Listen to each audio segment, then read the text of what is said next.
his willingness to be mindful of and be thankful of everything that he has and all of his friends is something that I can honestly say I think I sort of glazed over while he was alive. I feel like whether it was spoken or not, no matter what his suffering was, regardless of how he was feeling, he didn't want you to have to feel that way either. You're listening to Find the Good News, Episode 71, The Patron Saint of 3 a.m., a tribute to Brian Moore, featuring Marcus Sawyer, Joshua Perotti, and Cody Louvier. Find the Good News is produced by Parker Brand Creative Services, a branding agency that thinks sideways, pushes forward, and gets your brand up. See what else we do at parkerbrandup.com. Thank you for tuning in to this special tribute episode of Find the Good News. On February 6, 2019, Southwest Louisiana lost a giant when local musician Brian Moore passed away. On December 23, 2019, 3 of Brian's closest friends joined me at the Right Round Table to pay tribute to his life by openly sharing the intimacy they each experienced living in Brian's loving presence. I believe you'll find, as I did, that Brian was more than a musician. You'll discover that his heart and compassion, his love, was proportionate to the pain that this community feels having lost him. So I won't waste another minute with announcements. As the dew point of 3 a.m. softens the world, let's put up the close sign for a bit. Bring our close friends even closer. Gather around cold brews and ashtrays. Order some short order comfort food. Relax into cracked vinyl seats as the buzz of neon beer lights takes you away. Now, press play on a little good news. After 70 conversations with good people doing good works, one might expect that sitting down to write a proper reflection on a guest would get easier. It does not. It's not that it's hard work or that it takes some great skill to sit and reflect on the words and works of a person. Mostly, it's my own commitment that gives it gravity. I never wished for these meditations to be just another task in the list of things it takes to produce Find the Good News. With each guest, I've tried to bring my full attention and sincerity to a sharpened point before a single word is typed or spoken. In the case of this episode, this conversation, I have felt an even higher duty to honor the individual properly, for he is no longer here with us. When Brian Moore passed from this world on February 6, 2019, it was as if the social networks in Southwest Louisiana groaned and erupted his name. The great sigh of weeping that followed carried cascading professions of the manifold ways he embraced and comforted the people he encountered during the days and nights of his life. It goes beyond the obvious to state that he was a beloved musician. He will be remembered for his skill and the tutelage that he provided to blossoming musicians of every sort for uncountable years. While the tales of his musical prowess were legendary, it was the stories of Brian's larger-than-life heart and his ability to listen and then love that reached my ears. These were stories of the lonely, the seemingly unloved, the worried, the curious, the lost, the outcast, the angry, lovers, fighters, friends, enemies, people cast into every crevice and crack of the damp morning hours. It was there on bar stools, cafes, and stoops that Brian Moore would wrap countless people in the full attention of his presence, offering ears to hear and hugging arms to heal. Is it possible to miss someone that you were never close to, having only known them through the loving legend shared by others? If it is, I believe it is, then I, like those who knew him best, miss Brian Moore. I wish dearly that I had reconnected with him in the last decade of his life so that I too would have the love of this giant to lean on. I harbor deep regret that I had only just begun this good news journey at the time of his passing. If I had started sooner, then perhaps it would be his voice you would hear on this show today. This is not what happened, so it cannot be the way forward. The true way forward is to remember him in detail, tell stories of his good works, think fondly on the various hallowed spaces he haunts, and ponder each of the known and unknown faces that he lovingly called Pumpkin. This is what 3 of Brian Moore's closest friends, Marcus Sawyer, Joshua Perotti, and Jeremy Louvier, came together to do in this tribute episode of Find the Good News. These friends shared a trinity of laughter, love, and loss as they sunk into places of great joy and deep pain. What they shared reminded me yet again that there are beings in this world that transmute their personal pains, sorrows, and loneliness into a wellspring of love and consolation to the lonely. Because they have great personal suffering, they are able to bear the burdens of others. Often, when they enter your life, there is a presence so strong and permanent that even when they leave us, their vibration remains, permeating the textures and surfaces of the spaces they inhabited. These beings firmly wedge into the hearts of the people that remain to carry their flame. Amidst the misty morning, when the gigs are over and the bars have closed, through the lingering smoke, there is a man on a stool, smiling your way. Brian Moore, patron saint of 3 a.m. Heavy be thy name. Wake up, it's morning. You're dreaming up a story. I can hear the way it's going, 'cause you're laughing in your sleep, on the path to your deliverance, and a holy wall of light pouring through your window. Old news, bad news, fake news. Sometimes you just want to shut it all down and get no news at all. With Find the Good News, I aim to change that by focusing on good people doing good work. I visit with artists, educators, civic and spiritual leaders, musicians, business owners, students, volunteers, and everyday citizens who are using their creativity, resources, and talents to bring hope and happiness to their corner of the world. In each episode, I dig into the hearts and minds of my extraordinary guests. We have street-level conversations about relatable things going on in their lives. Discover the critical life experiences that shape them, the perspectives that drive them, and the fundamental beliefs that are anchoring them to a path of goodness. There's a lot of news in the world. My name is Orrin Parker, and I'm going to find the good. And I love you just as well. And it was, oh yeah, we did, didn't we? That was really where we started all hanging out. Mm-hmm. Yeah, because I mean, like after the bars and everything, that's where I met friends you. would come over. So. Come over to the hotel because there's nothing going on. I'd check in like 2 people. I'd check out like 2 people. This was before the casinos and everything, so there really wasn't a whole lot of business on the weekends and on special occasions. Yeah. But not during the week. I was strictly weekday night audit. So in the middle of the shift, I'd do 30 minutes worth of paperwork and make sure the numbers matched up. And otherwise, we'd sit and play Smash Brothers. Wow. and like beers and I mean just relax. Yeah. Like it was a lot of fun. It paid absolutely nothing. But I mean I built a little shoebox. I built a little shoebox computer, and I would just bring it up to work and plug it into the monitor up at work, and they had a T1, which at the time was that was so 1.5 megabits up and down, God, and at the time that was absolutely insane. Wild. So no other place had that. Oh yeah, except for maybe great. A school, but I don't even think so. No, colleges. I don't think they had it then though. Oh, I'm pretty sure McNeese had at least a T1 then. I really don't think so. Really don't No, think so? I don't think so. I mean, in Melrose in California, we didn't get a T1 until 2004.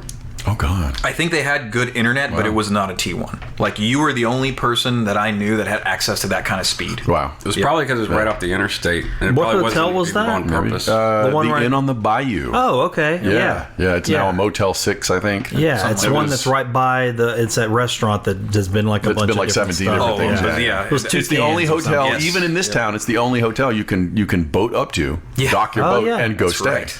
Man, it's amazing that restaurant just can't. I know. It's cursed. Yeah, It is. dude, It's it's one of those got that locations. exactly. That's the when it comes to businesses, but especially restaurants. I mean, you can have all the metrics in the world. Oh, there's this kind of foot traffic. This many cars go by, but there are some places that just nobody ever stops, no matter what you do. And unless you you have to go way out of your way to get people to stop there. Yeah. It's weird, man, because is weird. I know, and even now with all the traffic right there, I'm thinking, God, I'm surprised nobody's really taking another bet on it. But I think it's just, like you said, it's got that stigma. Mm-hmm. Tell them Curse. The curse. Right, and then there are some places. It's the Some curse. places that are, I mean, you're completely well out of the way. That people just show up to all the time. They always think about it. They're all in Lake Charles. I mean, I don't know how it is anymore because I don't go out. I haven't gone out in like a decade. But it was basically if your place wasn't on Ryan or Prion, when people thought about going to go eat or do something like that, they would run down the street in their heads. And if your business wasn't on one of those roads, you were not getting it makes sense. anybody. That's still except for roads. yeah, right. I need some Jabot jeans and go to Pizzazz on Ryan. Pizzazz, dude. I remember that. Yeah, Ryan Street. Yeah, golly. That's a memory thing. Sticky commercial, man. Oh my gosh. Pizzazz was like the new thing, though, man, when that was built. That sign, dude, it stuck out. So visible. It was so different than anything else that was down there. Street. Pizzazz on Ryan Street. God, we talk about this sometimes on the show, these old memories like of Bayou 104 and stuff like that. Yeah. I had this funny story. I don't know if I've told it on the show, but when I was a kid, I didn't have like a nice boombox. I used to see other kids that had nice boombox, but I had this old radio of my dad's, so I could record like one tape. And so that was where, you get all your music. You're waiting for your favorite songs to come on. Yep. And I always wanted to win one of those phone contests, And so I'm sitting in my bedroom, and I'm listening to music, and they had one of those phone contests, and I was recording and all this on and off. And I'm calling that night. I'm like, I'm going to get this contest, and I didn't win it. So the next morning, I get up, and I'm doing my little, tape again, see what all my songs are. And I kind of got doing something in the house, and I'm listening to it, and that contest comes on again, and I go, oh, shoot, I'm going to get it today. They're doing it again. And so I call, and dude, it starts ringing, and if it didn't ring, it was like, no. You're like, oh, it's over. But it starts ringing, and I'm like, oh my God, as a kid, you're freaking out. I'm getting through. Fire in your guts. Answer the phone, and they're like, Bayou 104, and I'm like, am I like the 10th caller? And the guy was like, 10th caller for what? And I was like, oh, poor contest. And he was like, well, we're not having a contest right now. And I'm going, hang on, I just heard it. And then I just click. I got so embarrassed. Like, nobody saw it. Yeah. But you ever had that, like, just your own embarrassment, dude? It's just yours to your own you're on shame. fire, right? Yeah.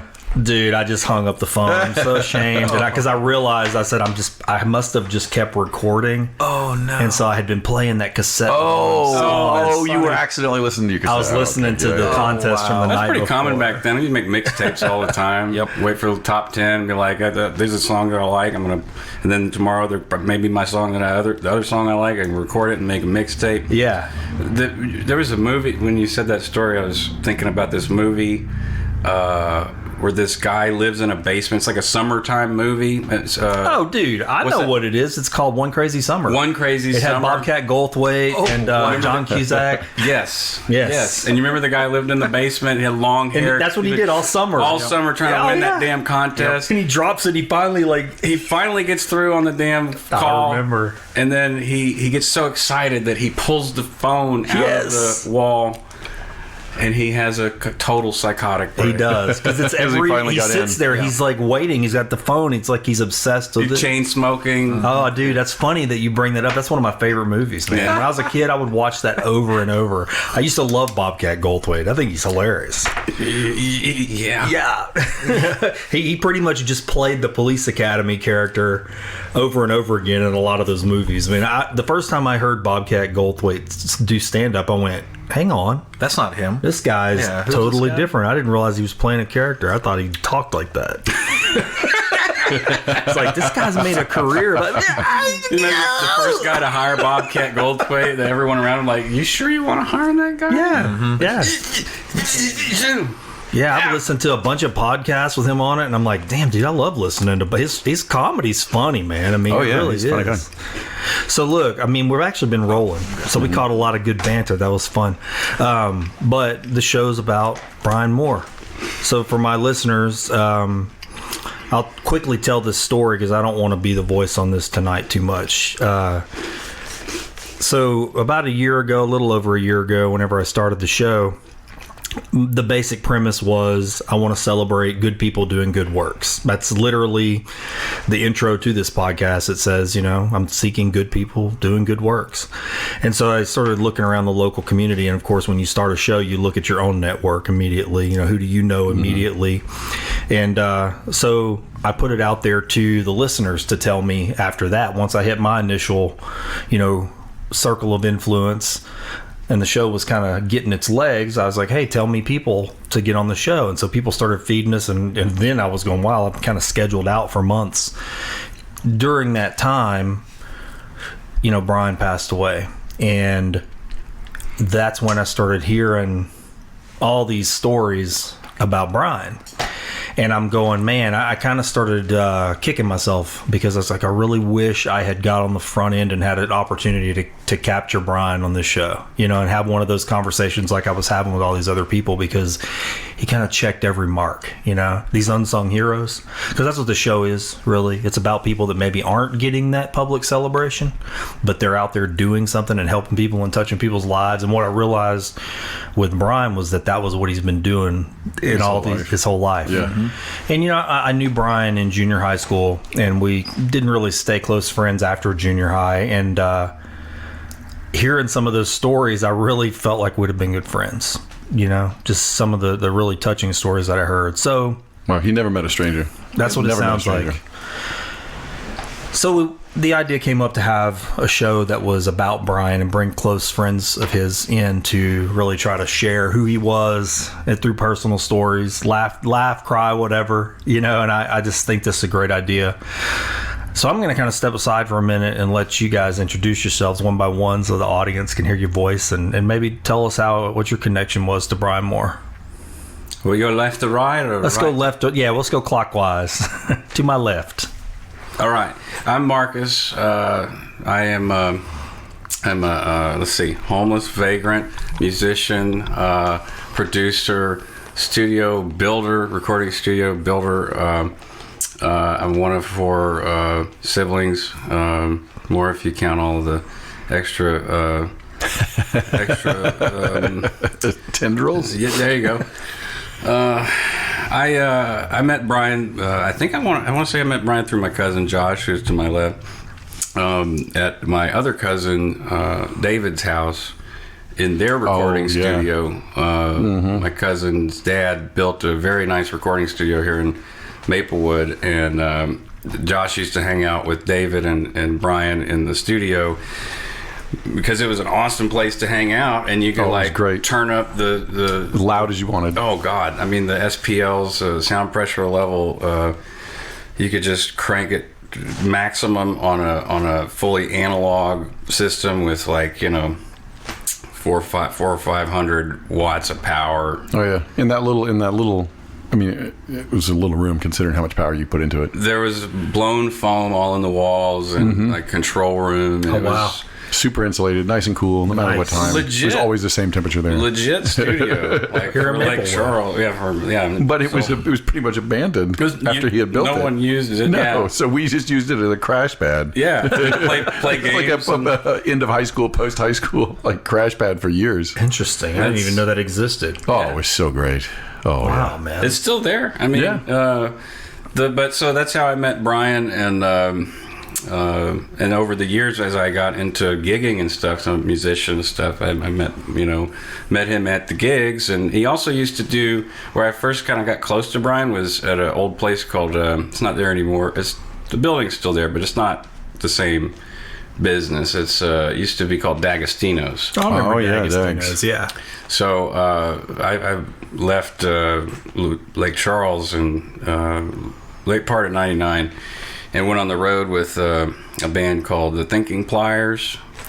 Got another couple guys from here, Ryan and Paul Westbrook, and we toured South Central United States. And Brian was always working the door at D'Agostino's. Yeah. And what really got us close to him was because we always got screwed on all our money everywhere else we went. Oof. And Brian was super tight on it. Like when we would come home we had an annual Thanksgiving show that we'd do, and we did that for I don't know, probably 5-6 years, and actually probably longer than that because we did it in high school too.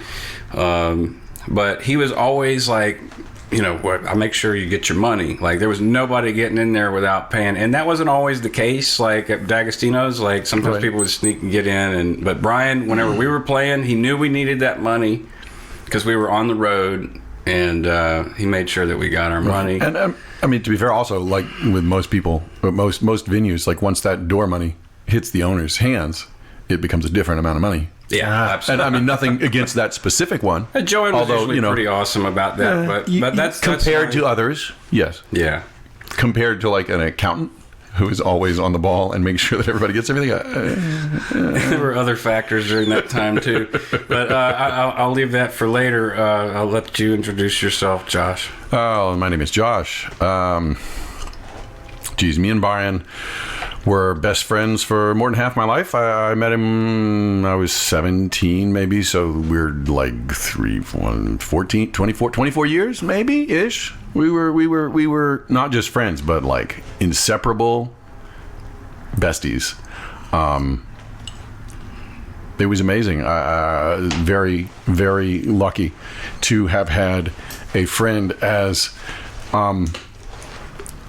just as invested in me as a person as he was, and that wasn't really unique to me. He was invested in everybody that he ever met.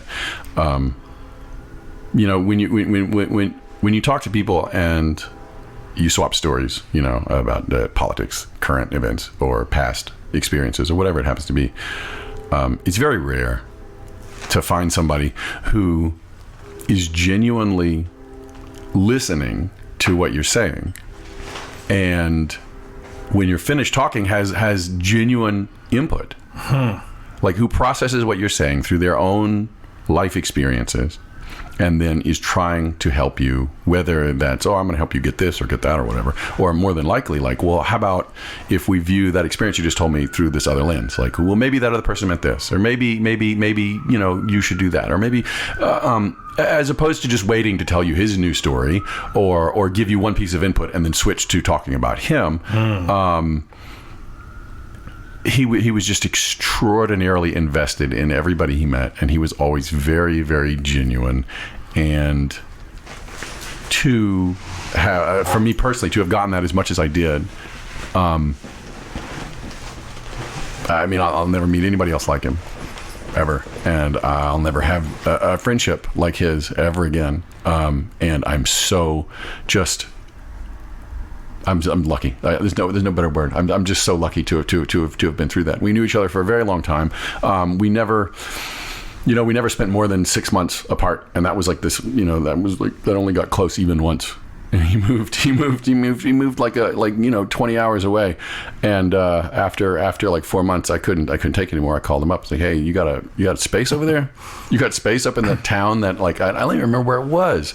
Was it Missouri? It may have been Missouri. I think it was Missouri. What year is this? 98. Okay. 99, maybe. Somewhere in there, give or take 2 or 3 years, one way or the other.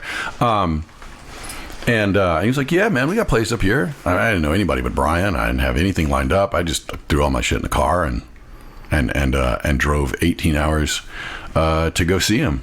It was, to go live up there, really. And it was a great time. It was a great time. He had already had all these people who knew him. He had been there like 4 months, and 5 months, and he already had a big circle of really, really fun people. Not just people who knew him, but like people who were great to hang out with, and it was great. I never spent more time away from him than that, and love him so much. Miss him very much. I want to say, and it was funny. Look, I got a story, and we'll go. Look, it's kind of how I met Brian. Right, I met Brian at KD's. I met Brian at KD's. I was like 17. Wow. I met Brian at KD's, and Brian never.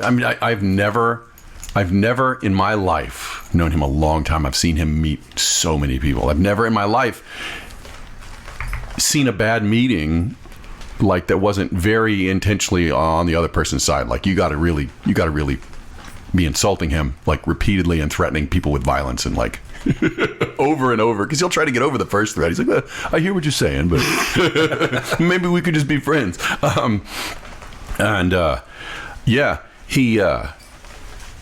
He said some very insulting things to me about me as a person.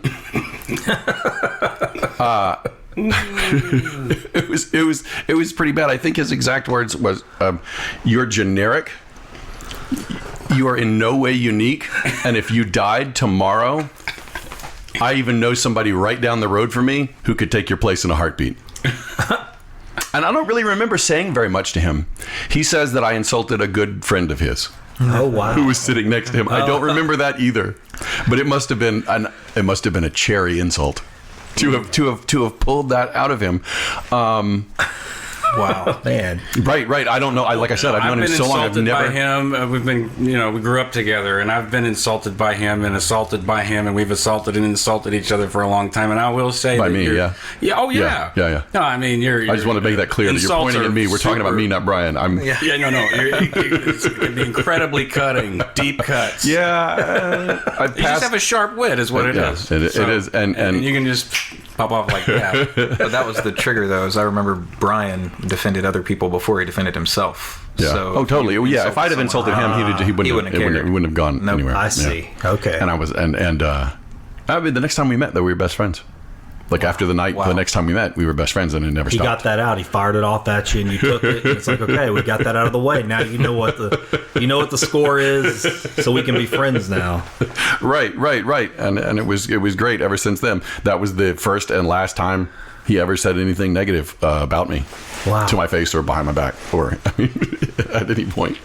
It was great. And that's not a unique experience for me necessarily. I've got several really, really good friends who, like, we were fighting maybe the first time we met, like physically, or they were very angry at me. I don't have much of a filter, and I'm kind of a dick.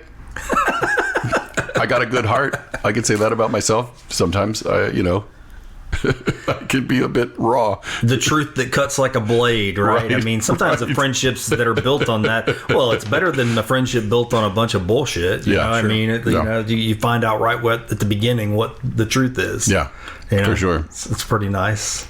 Yeah. I'm going to pass it over to you. All right. My name is Cody Louvier, born and raised here in the Lake Charles, Sulphur area. I've been in Baton Rouge for about a decade now. Okay. So I met Brian when I was a little goth kid. I was, I think, 17 as well, and I went to a familiar place for all of us here, Shaky Ground, local coffee shop off Common Street. I was a little kid. I didn't, I was kind of just wandering around, seeing what was going on there, and I met a plethora of friends there, Brian included, and I'm trying to think of the very first moment I met him, but a lot of those memories are kind of just muddled together, and it turned into always having that friend there, or wherever I was around town. Brian knew my entire family. My family knew his family. Kind of, we're from the small area. You mention your name, they're like, oh, I know your uncles, your aunts, your cousins, and so he immediately knew my dad from, my dad runs the Village Association. And so he was like, oh, yeah, you're Gerard's kid, yeah. And within seconds, I was, under his wing and his protection. Interesting. Mostly because of, the good relationship he had with my dad. And he has nothing but amazing things to say about him. So, a couple of key things, Brian, I was a little scrawny goth kid. I was about $120, and in our wonderful area down here in the South, that doesn't always bode well for the locals. So Brian, on multiple occasions, via his presence alone or a specific thing, heavy B. Don't mess with him. That's how I met Brian. But one of the main things that I'll always remember is I went, in high school, right? So I went to Shaky Ground and I needed to do a fundraiser for something. I don't remember which one it was. And I was selling pins. It was like you get your name engraved on a pin and you do that thing. And I'm just not trying to do too much, but he heard about it. I think it was even from somebody else. And I remember him coming up to me and being like, hey, you're selling pins? And I'm like, oh, sure. Yeah, man. And he was like, oh, cool, I'll buy one. And I was like, oh, all right. And that's whenever he was like, yeah, he's like, okay, well, you get your little engraving note on there. He's like, put heavy B on it. Heavy B. And I was like, okay, cool. So I got him that pin, and he ended up keeping that pin for over a decade. I remember one of the last times I saw him, he was talking about how he had lost it for a while, and then he had found it again. And of course, by that point in time, I don't think it was working, but for him, it was like just an ornament. It was like a sentimental piece that he got to have, and it was a memory of us and Josh here.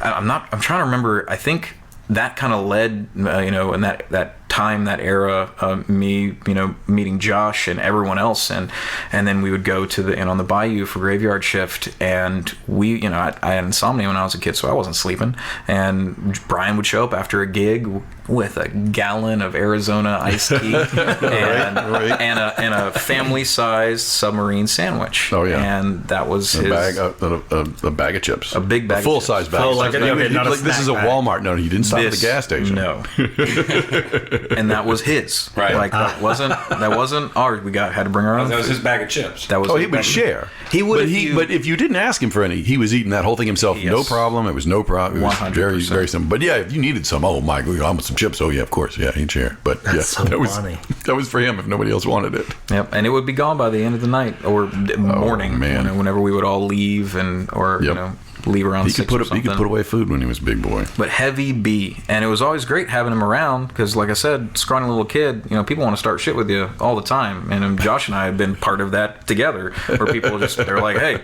I think I need to fight these guys," and I mean, our wonderful, lovely state, and he. I remember a few times he would kind of step in whenever he saw, like you mentioned, he'd defend other people. He would just stand there. That's all he had to do. He was so big and so intimidating. He would just stand between the two of you, and you couldn't get around him. But until he talked, as soon as he started talking, you're all like, "Oh wait, who's this big teddy bear?" But he definitely prevented some things from going very sour by his presence alone. But also, like when you struck his ire, it was something to behold. Yeah, you had to work real hard to do it. You did. You sure did. But insulting one of his close friends, or really just being hurting them emotionally. You were done. Yeah. He was. I mean, it was like a warpath I've never seen. And we mentioned his intimidating presence. Like you didn't want to be on the end of whatever. And I never actually saw him get into a fight. That was the other thing. Yeah. He was able. I never saw him fight either. Not trade blows. Really? I saw him get hit, and I saw him like frown at people who hit him. Yeah, guys, really. This is the strangest thing. I've got to tell you, I never would have believed that everything y'all just said would lead into how I know Brian. All right. But it's circular, man. So as I'm listening to you say this, I'm cracking up. I'm going, wow. Because I told y'all, my relationship with Brian ends at junior high. I mean, we went to Sulphur together, but we weren't like close or friends. So here's how my biggest memory with Brian. So we went to school together. We were sort of friends, cutting up in class, but we weren't like buds. But we knew each other. And one day, we went to LeBlanc Middle School, right? And it's kind of rough school back in the 80s, a lot of fighting. It was a constant fighting. If you were a little kid, which I was a little kid, you get picked on a lot. Right, there was zero tolerance bullshit. That's right. Before then. And Brian was plenty a big of fights, guy, and then everybody, worst, you got like a day of detention. And it's funny we're talking about his stature, though, in that heavy B thing, because, so on this one particular day, we were both coming out of this class and we were late. We're going to be late for the school bus. And I don't know what we were doing. That's a part of this memory I can't recall, like what caused this to happen. But we had lockers by each other. And we were the last two kids in the hall. And so I was closing my locker, and Brian was being funny, and he came up and he slammed his hip against my locker. Well, my fingers got caught in my locker. Oh shit. And I was like, it actually hurt, and I was like, dude, get off my fingers. And he was like, and he laughed again. He did it again. And so I said, and I had a pencil inside my locker, a sharpened pencil. Oh, no. And I said, dude, get off my fingers or I'm going to stab you. And so he laughed and he did it again. And so I stabbed him right in the stomach with that pencil. What? And he jumped back and he goes, and he said, if I'm bleeding, you're dead. Oh my. And so I was like, dude, screw it. I've got to get to the school bus because I'm like running down the hall. Well, Brian goes in the bathroom. And so I'm out and I'm standing in my bus line. And then here he comes across the courtyard at school and he's pissed. And there's like this little red blood spot on him. Oh my God. Because I saw my pencil, the little pencil lead was off, And so he came up and he lifted his shirt and he was like, I told you if I was bleeding, you're dead. And so he grabbed me by the collar of my shirt. Well, this other kid who was kind of an older kid who was like way too old to be in the 8th grade comes over there, and this is what he does. It sucks. Now in my memory, I was always like, man, this is exactly what happened to me all the time when I was a kid. So Brian was a big dude and this guy was a big dude, and the guy grabs both of us, but instead of like yanking both of us around, he kind of like just starts yanking me around because he's like, this guy over here, and he acted like he was trying to break us up. but he ends up like just kind of targeting me, and Brian's like, oh, I got to get on my school bus as he takes off. So now I'm in a whole other altercation with this other guy who's way bigger than me. I'm trying to defend myself, and it turns into this big brawl. Wow. And so for me, like, I was actually, it was weird because the next day at school, I was like pissed at Brian, even though I was like, dude, this whole thing melted down. And then we ended up talking about it, and he was like, dude, I'm sorry that happened. You know, that whole thing blew out of proportion and it turned into something else for you. And we ended up being better friends through the whole deal. But to this day, like, that for me with Brian, that was like the biggest the biggest image I had was that whole little altercation and how this domino effect thing, like, two buddies joking turns into me and the pencil, and then him bullying at me across the yard, and then him going, oh, dude, I gotta go, and then I'm out, dude, because I know now that guy was like, oh, I'm not gonna mess with him, I'm gonna mess with this guy because me and this guy are the same size. He probably tried to move him at first and was like, that's exactly what happened, dude. He went, and he went, and he just threw me like a rag. Well, and Brian saw him handling you, he's like, oh, cool. Yeah, I'm done here. All right, cool. I don't have to do this anymore. I don't have to get my hands dirty. Yeah, so it was very funny, man. Wow. I mean, it was just it was a funny thing. So years later, when I was a waiter at KD's and I saw him come in KD's, and we kind of chat over the counter, you know, just because we could sit up at the bar. Yeah. And just, it wasn't like a deep connection, but we chuckled about that story. I was like, oh, you remember that pencil thing? He was, oh, God, do you? But it's funny that y'all are talking about the fighting thing and his stature and then the pen. And I was like, oh, making me think of that pencil. Because, I mean, even to this day, I'll tell people, like, when I sharpen a pencil, I always think of Brian, even though it's like way out of context. When I put a sharp pencil in, like, I go, man, Brian, I'll never forget. I stabbed him with that damn pencil, man.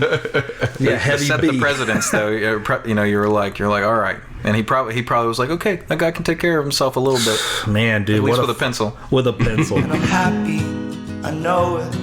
I'm helpless. Sorry for interrupting the conversation, but I have something I need to tell you about. You may or may not know this, but this podcast is produced in the city of Sulphur, Louisiana, one of the sister cities that make up Southwest Louisiana. All of my childhood memories are wrapped up in the city of Sulphur. It's my home, and it's been a good home for most of my life. There is a growing diversity of unique businesses, services, and events in Sulphur, each with a rich and colorful story to tell about their particular place in this little jewel on the west side of the Calcasieu River.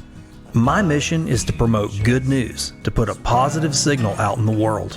That's why my team at Parker Brand Creative Services has created the new brand, Sulphur Today. Here's how it works. Post your Sulphur event, service, photos, videos, or information using the hashtag Sulphur Today. That's it. My team and I will scan and curate those posts through the social media platforms we've put in place. Before you make your post, just type hashtag. That's a £sign for the folks that don't know what a hashtag is. And the words Sulphur Today with no space. My team at Parker Brand is monitoring this tag right now, and they're ready to create positive digital curb appeal for our city by sharing all the very best Sulphur has to offer through the Sulphur Today social media pages. As the Sulphur Today project grows, we will be scheduling interviews and video sessions with businesses, events, and services so they can tell their story of Sulphur Today in a series of ongoing micro-documentaries. Look for the eye-catching Sulphur Today sign when you're out and about. And be ready, we may be stopping by to visit you for a photo op. And don't forget to stop by the Parker Brand Creative Services studio in Sulphur to grab a Sulphur Today decal for your vehicle or business. We want people visiting our area to know that they can find all the wonderful things we have to offer with ease and be a part of our history by utilizing the Sulphur Today pages or by searching the Sulphur Today hashtag. Do you want to help us tell the story of Sulphur Today? Here's what I need you to do right now. Visit and like the Facebook page at facebook.com/Sulphur Today. And be sure to share positive Sulphur information and post often using the hashtag Sulphur Today. Now, back to Find the Good News. I love you just as well.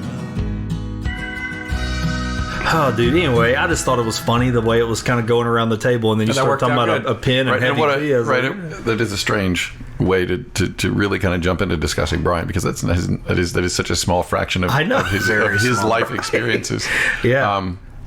But Marcus, it sounded like you had a story about. Neither of you guys ever saw him fight, right? Yeah. So there was a late night at Dakota's one night. Oh boy! And I mean, I would be lying if I could. I mean, I cannot tell you I was drunk. Okay, You were at Dakota's. I was at Dakota. I mean, what did you do at 3 a.m. at Dakota's? But there was some jack leg making trouble with the waitress, and I don't remember who the bartender was. But you know how Brian was. He was not everyone listening knows how Brian was, but he was very protective of, and you guys have already said that, very protective of his friends and people that he cares about. And he used to sit at the door at Dakota's, when he was heavy, heavy beat. And he's very intimidating, and no one dared to fuck with Brian. We walk in Dakota's, and it's late, and a lot of people go there already screwed up. And some of them are looking for trouble. But Dakota's was kind of like a chill place for a lot of people. Like you said, you used to dress like a goth kid and all this stuff, and. So, people that aren't hanging out at Cowboys and stuff, or people going didn't to necessarily Dakota's. fit in easily, right? They didn't want to go to Nate's. Right. That was the other thing. That was right. It was like a little, safe haven for our kind and our ilk. But every now and then there would be some, outliers going in there trying to start shit because they probably couldn't start shit at a different establishment. We'll go to Dakota's home, fuck somebody up. So there was some people that came in there. It was one guy, and that's what I remember, at least from fuzzy memories. But he was physically starting stuff with Brian after Brian tried to correct him about handling this bartender. And from my foggy, hazy memory, the guy was just being overly flirtatious and trying to grab the girl and stuff. And Brian didn't mince with that. He was, he was on it really quick. So this whole thing happened really fast, but the dude started swinging on Brian, and Brian just a tank. So but I never saw him hit people either, and I seen him bounce for years. Yeah. And he just wouldn't hit people. He just pick them up and move them out of the door, throw them out, put them in a better place. And it didn't. That was the thing, because he'd get wailed on sometimes, and he's just like move them out of the door. But this time he was so mad because, and this was I wish I could remember the girl's name, but anyways, this. Probably better that way. The guy was swinging on him, and Brian was pissed off already because he was telling him to leave, and he wouldn't. And he was hitting on the girl, and Brian just it was one hit, man. It was just bam, and he knocked. It was as they was walking out the door, and he had him by the shirt, and he was holding him, and as he was walking out the door is when he hit him, and the dude just hit the pavement. Whoa. Yeah. And Brian was close the door. Everybody in the bar was kind of woo! I like how they just close the door. They're like, the tent will make sure we don't see this guy anymore. Like, he's out there. Somebody will take care of him. He'll wake up. Interesting. Yeah. I mean, at his biggest, he was 500 pounds. Yeah. I remember him being a big guy, and then I'm assuming he must have had surgery or something. Right? Yeah, he had the lap band. Lap band, right. Okay. Yeah, he had it tightened. It wasn't stapled or anything, but it was tightened. And then once he lost all the weight, he had all the slack put back into it. So he had a regular stomach again. It wasn't actually closed off. And so after he lost the weight, that was all him. Like, he kept it off for, right on. For I don't know how long. Gosh, a decade, a little more. That he kept it off. Just all he needed was to not crave as much as his giant stomach made him crave all the time. I see. So once they made it smaller and the stomach shrunk naturally, and he got used to his portion sizes. He had the discipline to do it once he got right. It was that urge. He couldn't get over that. You said he did complain about not being able to eat as much sometimes. He'd be like, I just want to eat more, but my stomach's full. Right, and I can imagine he'd want to push it. You don't want to stuff yourself past full. And then end up on that slippery slope back to after all that all that trouble. That's a lot of stuff to go through to get to a certain stage, and then to have it slide back. He really loved his doctor too, the guy that really I can't remember his name. You said a minute ago, we're talking about this just one little piece of Brian, and again, like I told you, I have these big black holes because there's this huge gap of time where I would just sort of see him but not really know him. We weren't close, and which now I feel unlucky, like I'm one of the unlucky ones that didn't get to know him. But that was kind of the beautiful thing. Not to rub it in, but that is kind of the case. It is. Yeah, it really is. Anybody who didn't get the chance to know him. But we're here now, and I think this is kind of either serendipitous or full circle or whatever it is. And I like serendipity. You get to experience that vicariously through the people that you're hosting. Well, it is interesting you say it that way, because after so many people brought him up, just little bits here and there, for me anyway, one-on-one talks, that was a feeling. It was just regret. But then I talk about this a lot on the show. I have this idea that I came across many years ago that I really love. It was the idea of the bodhisattva with many faces and many arms, and whatever direction you go and whatever you're looking at that individual, that being, it had the face that you needed to see, and then whatever was in its arms or in its hands, it had in its hands the thing that you needed, whoever you were in your life, right? And so as I started hearing all this big kaleidoscope of stories of Brian, I was like, wow. I almost started getting this picture in my imagination of like a saintly type being, and I don't mean saintly as in holy perfection. I'm talking about the saints of the bar rooms, the saint of the late night and the wee hours of the morning, right? Yeah, for sure. Right. And then the bodhisattva that shows up as the being you need for what you need. Is that accurate? That's a super apt description. Like that's really, really very accurate. Is really poignant, because when we put together a house band one time. Now I played in several different bands, mostly house bands with Brian, but there was a song that he wanted to do specifically, and I hated him for it because it's I'm not a huge fan of Bodhisattva. They sing song Bodhisattva. Yeah, I don't know the band, but there is that song. Oh, I'm going to be getting flamed for this one if any of my friends listen to this, my music friends. The song Bodhisattva, which is by Steely Dan, thank you. So Brian wanted to cover this song, Bodhisattva. I had actually never heard it. I'd listened to Steely Dan. We listened to it on the road a lot with Ryan and Paul, or we listened to a lot of the Steely Dan material. They were very innovative for their time, and Brian liked to tell me all about it. He was like a walking encyclopedia for me, and he loved to educate other musicians on things that were, I don't want to say lacking, but things that like made you uncomfortable as a musician. Well, it literally made me uncomfortable, like music that I'm not really into. Something that I had something to learn or gain from. So there was this man we were doing, and he wanted to do Bodhisattva, and there's a guitar solo in there that is just a fucking nightmare. I mean, it's very difficult, and it's just so clean and perfect and pristine. And it's not my style at all. I'm kind of a sloppy guitarist. And anyways, he was insistent that we do it. I was like, can we do another song from Steely Dan? And he's like, nope, there's no other song to do. So and I didn't argue with him about it, because the rest of the band was like gung-ho about doing Bodhisattva. And so I sat down and I learned that to my dismay, and we played it, and but we never did gig with that band. That band never ended up doing it. But I did learn the song, and I grew from it. I can see why. Yeah, right.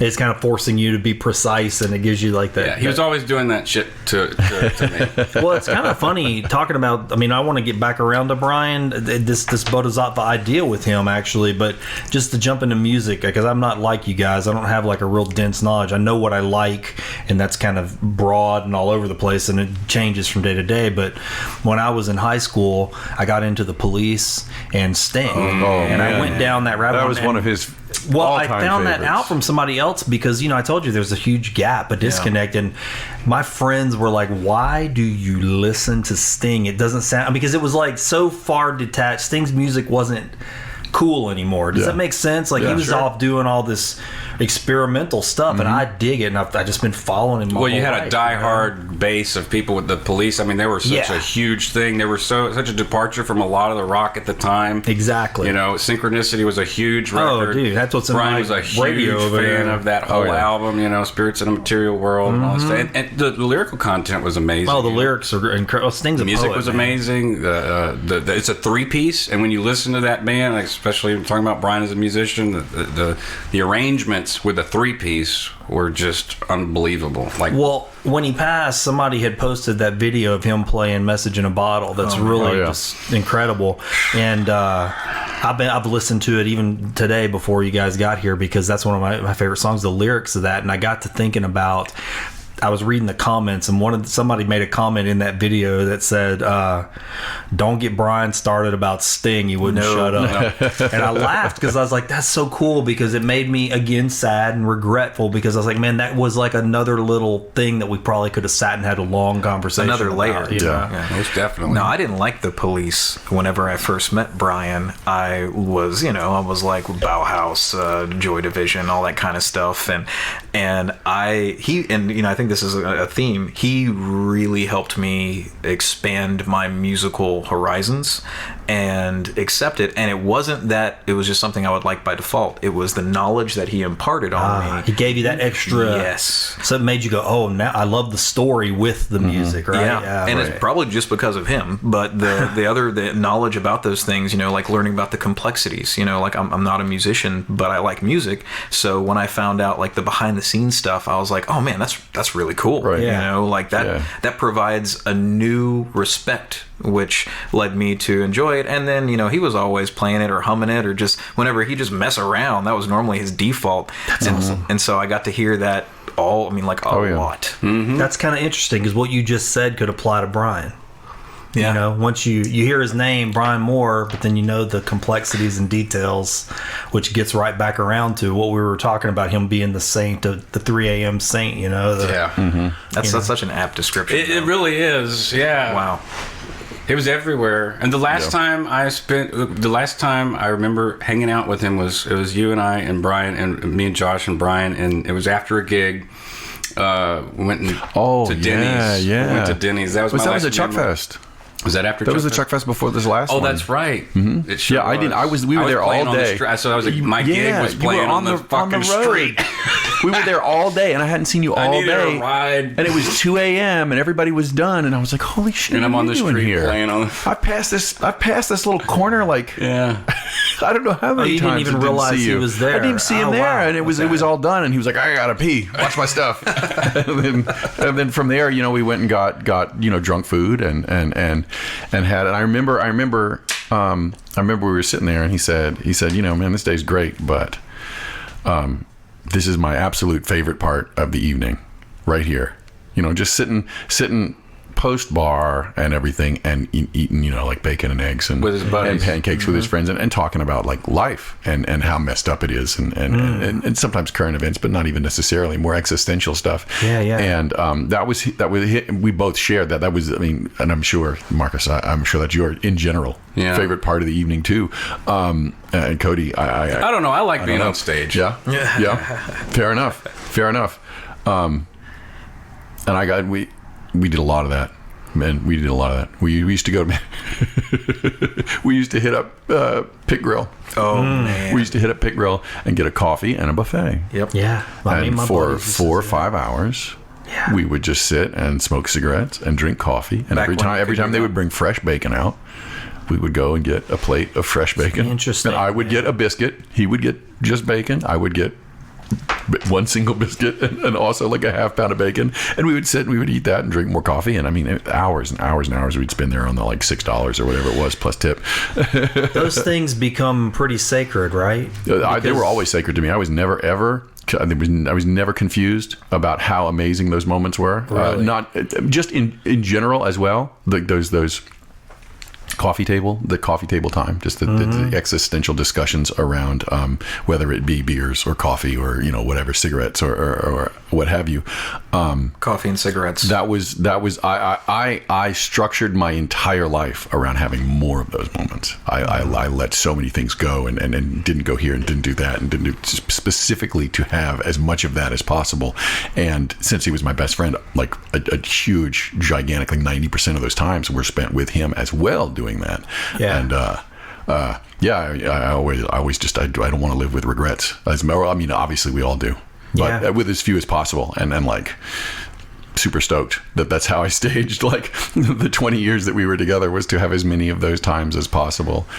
So it wasn't just the normal times that occurred. When I moved to Baton Rouge like a decade ago, when I'd come into town for holidays, for any kind of event, generally one of the things I do is I go to Josh's house. I think it's been consistent, maybe a very few scarce trips where I was just visiting other family members, and 80-90% of the time, as soon, and there'd be times where Josh was like, oh, I haven't seen Brian in months, he's been busy doing stuff, but he would reach out to Brian and be like, hey, Cody's in town, and it's like getting the gang together. We'd play Super Smash Brothers, we'd go out and smoke cigarettes, we'd talk and update and hang out in, your garage area. Yep. And that was like our theme, because when we were hanging out on the bayou, we were inside playing games, but then we'd all go outside, take a smoke break, talk about all kinds of things, and we were able to sustain that. Yeah. For what I think like that's close to, gosh, okay, I'm 35 now. It was like almost 2 decades. Yeah. Mm-hmm. And that I'm talking about, like, I knew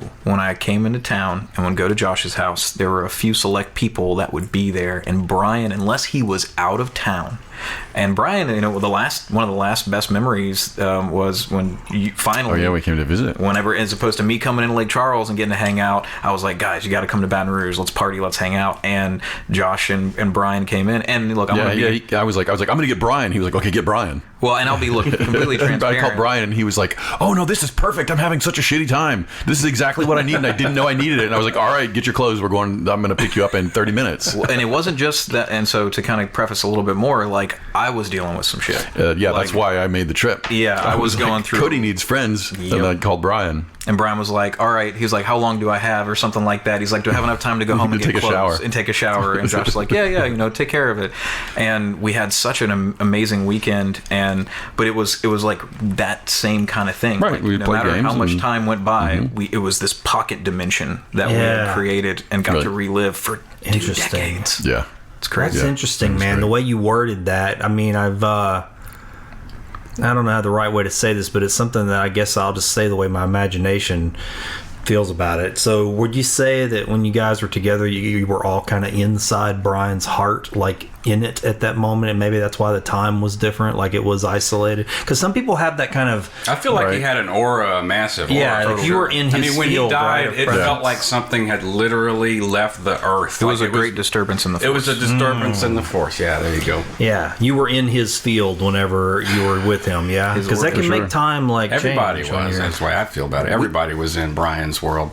And he had those different, like we're talking about, I use pocket dimension, and like you mentioned earlier, he had like hundreds of these pocket dimensions. Yeah, you could have 200 people on a podcast talk about Brian, and we would not know each other. I mean, like there are some parallels, but like there's a good chance we didn't know half of them. Whenever we went to the funeral and the wake, I looked around and I was like, he's lived hundreds of lives. I was like, I didn't know half of these people, and some of the younger ones, I almost was jealous because I was like, man, you get to live in Lake Charles and get to hang out with them, and I get to see them once every couple of months if I'm lucky. There's getting to know these other people. It was astounding. But yeah, totally. I would say he was able to it wasn't just that we were in his heart.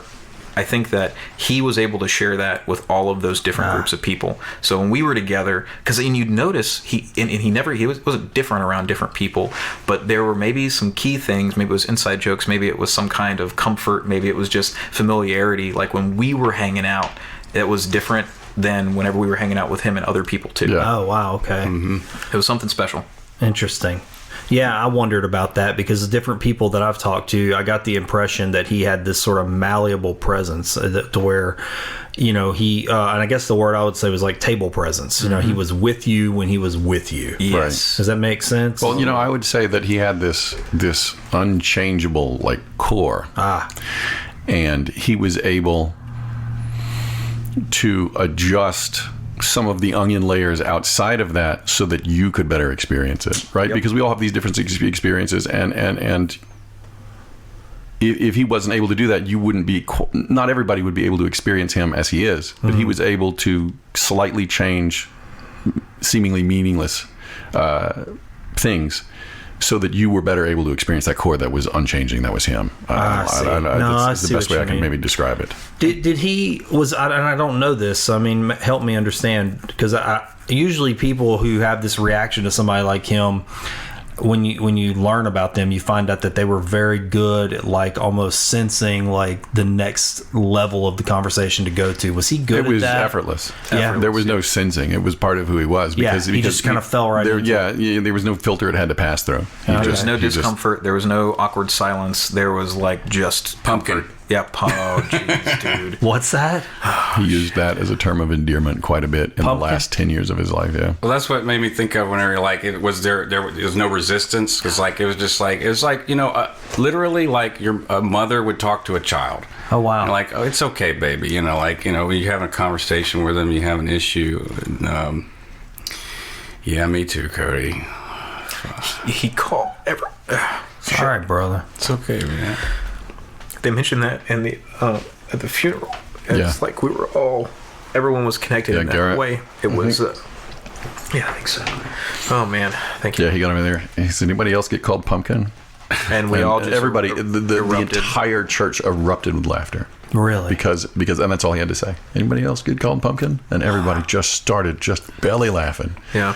Because I mean, everybody got called Pumpkin. It was a term of endearment for him, and it made you feel special. Even though everybody got called it, made you feel special. Like you knew, and you knew other people got called it. It didn't matter. Yeah. I'm curious to wonder if anybody ever called him that. Like, did he pick that up somewhere from somebody who loved him? Well, I think he actually didn't he tell us that story once. Like, I remember he was, you know. He used to call people dear or baby or whatever. He got in trouble for that at a job. Oh wow! Somebody was like, he's sexually harassing me. He was like, what the? Wow, what? really? Okay, that's fine. So he changed it to Sha. Yeah, he would call you Sha. The good old Cajun and because you can't take. You can take offense to anything nowadays. Right. Fair enough. And at some point, Sha morphed into Pumpkin, and I don't know how that came about. But I'd say the last decade it was Pumpkin. Easily. Wow. Huh. But it fit. It worked. Like Sha wasn't quite. It just didn't quite have the effect I guess he wanted. You know, like they didn't quite hit home. Pumpkin. That's odd, man. That's actually I've only heard that in my life one other time, and it's my grandmother, and she calls me Pumpkin. Yeah. That's why I asked that question, like, because if I hear it, I'm go see her, you know, tomorrow, and that's what she's going to call me. She's going to go, "Hey, Pumpkin," and I just wondered if maybe somebody. And there's so much love in that. Yeah, it's love. When you call that, it's completely disarming. There's no negative. The media hasn't picked it up and thrown all kind of negative connotations on the word pumpkin, and. Yeah. Man, dude, I think it's time to bring that back, actually. There we go. I mean, it was really pure. Beautiful. It was a way for him to let you know that you were part of his pumpkin patch. And he was paying attention to you. I mean, you know, like whenever, if you were like, you could be hanging out outside the bar or whatever, like, and most of my experience with Brian in the last decade or a decade and a half has been with gigs and playing with him. But like, you know, before or after a gig, and I see him interact with other people, and of course I interact with him musically, but you know, hanging out outside, like you could tell when the conversation would shift with him, like when he's talking to people and they were having a hard time, because, you know, bars, you got girls crying over something sometimes, or you got dudes pissed off, and, you know, if he's outside talking to somebody, and I've seen it where, you know, bandmates are fighting or whatever, and you know, you can almost, I mean, I could sense and I could see, like visually see the moment whenever, like, he would open his heart like that, and the person knew they were being heard. Right. You know? Yeah. So, like, when there was a band fight, or this actually happened with me once. I had a drummer walk out because he didn't want to play with a guest musician that we had in one of the house bands.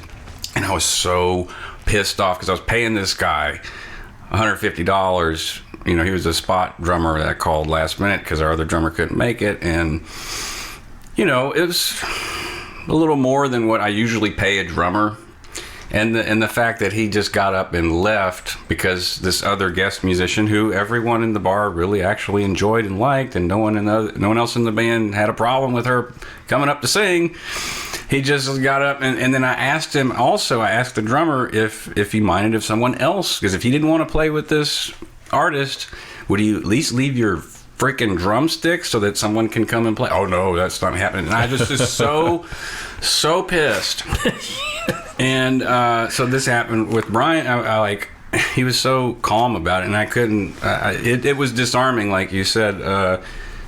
I went outside. I was like, I was ready to beat this guy up. Okay, I was just straight up ready to just start a fight with this drummer because there had been other things prior to that, and I just didn't have anyone else to call. And I even offered him the extra money, and then he still burned me like that, and I was just so mad. And Brian did the whole disarm thing, and I've seen him do that with other people, where you can tell whenever he addresses, he's calm, and he's just like, it's okay, Pumpkin, I'm here to listen to you. And it's like the whole environment changed around you. Like, I'm in a bar, I'm like there for money, I'm there to make a buck, I'm there at a gig, and I also want to have fun because I love music. And I was just so distracted by what was going on, and then it just like, he's like, it's okay, man, like, we'll get through the next couple of songs, and then she'll leave, and it's all good. And it just totally, like, I simmered down, but that's not always typical. Like, Brian was able to do that with people. That's what I'm saying. Effortlessly. It has that Crocodile Dundee effect. He could. Yeah, there you go. Exactly. Yeah. He knew, like you mentioned, he was the patron saint of 3 a.m. He knew how to handle people. He knew how to talk to them.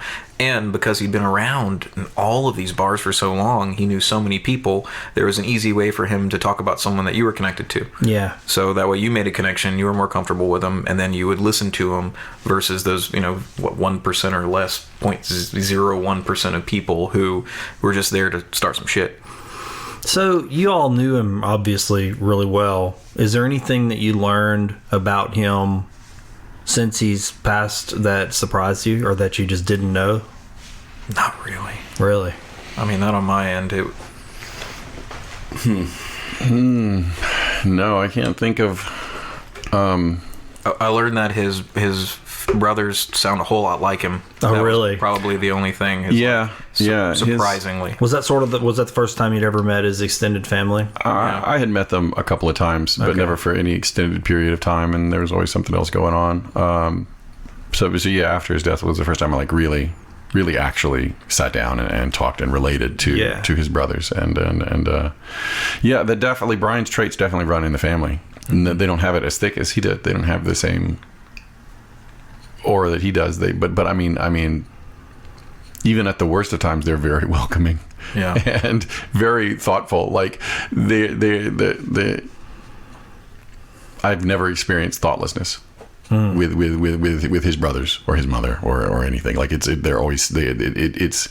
seem unusually eager to make sure you're doing all right. You got a drink? You doing okay? You met so and so? Do you know these people here? You doing all right? Did you get some food? Caring, completely, 100%. You could see where it all affects him. Yeah, for even sure. The voices, that was surreal though. It was like listening to how his brothers talked, and they sounded so much like him. It was therapeutic, but also absolutely heartbreaking for those days afterwards when we were cleaning out his apartment, and his brothers were there, and listening to them talk, it was he was there. Jesus I mean, Christ. Not exactly, but it was pretty close. Yeah. Is there? This may seem like a darker question, but I think sometimes it can be sort of a crack into the light here. I was wondering if there was anything that he ever told y'all that weighed heavy on him, that was heavy on him, because sometimes people who are so giving for so many, you find out that, hey, they're carrying something too that's heavy on their heart. He was lonely. Yeah, he was. Was he? Anybody, this may come as a surprise to a lot of people, and anybody out there who's feeling lonely, just know that, and it happens to everybody. As many people as he knew, as very close as he was to people, as much time as he spent with people, he was lonely. Now, that, I think, led to who he was and what he did, because to fill that void of loneliness, he was always with people. He was always, he's like, hey, you want some, coffee? Come on down. Let's just sit on the porch. Let's, this, that. Because when those things weren't going on, I think the loneliness was really almost unbearable for him. So he spent a lot of time with people, he wasn't lonely in a big room. I don't think he was not lonely in a room full of people. He was not lonely even with one other person sipping coffee, sitting on the porch. He was not lonely. So he didn't.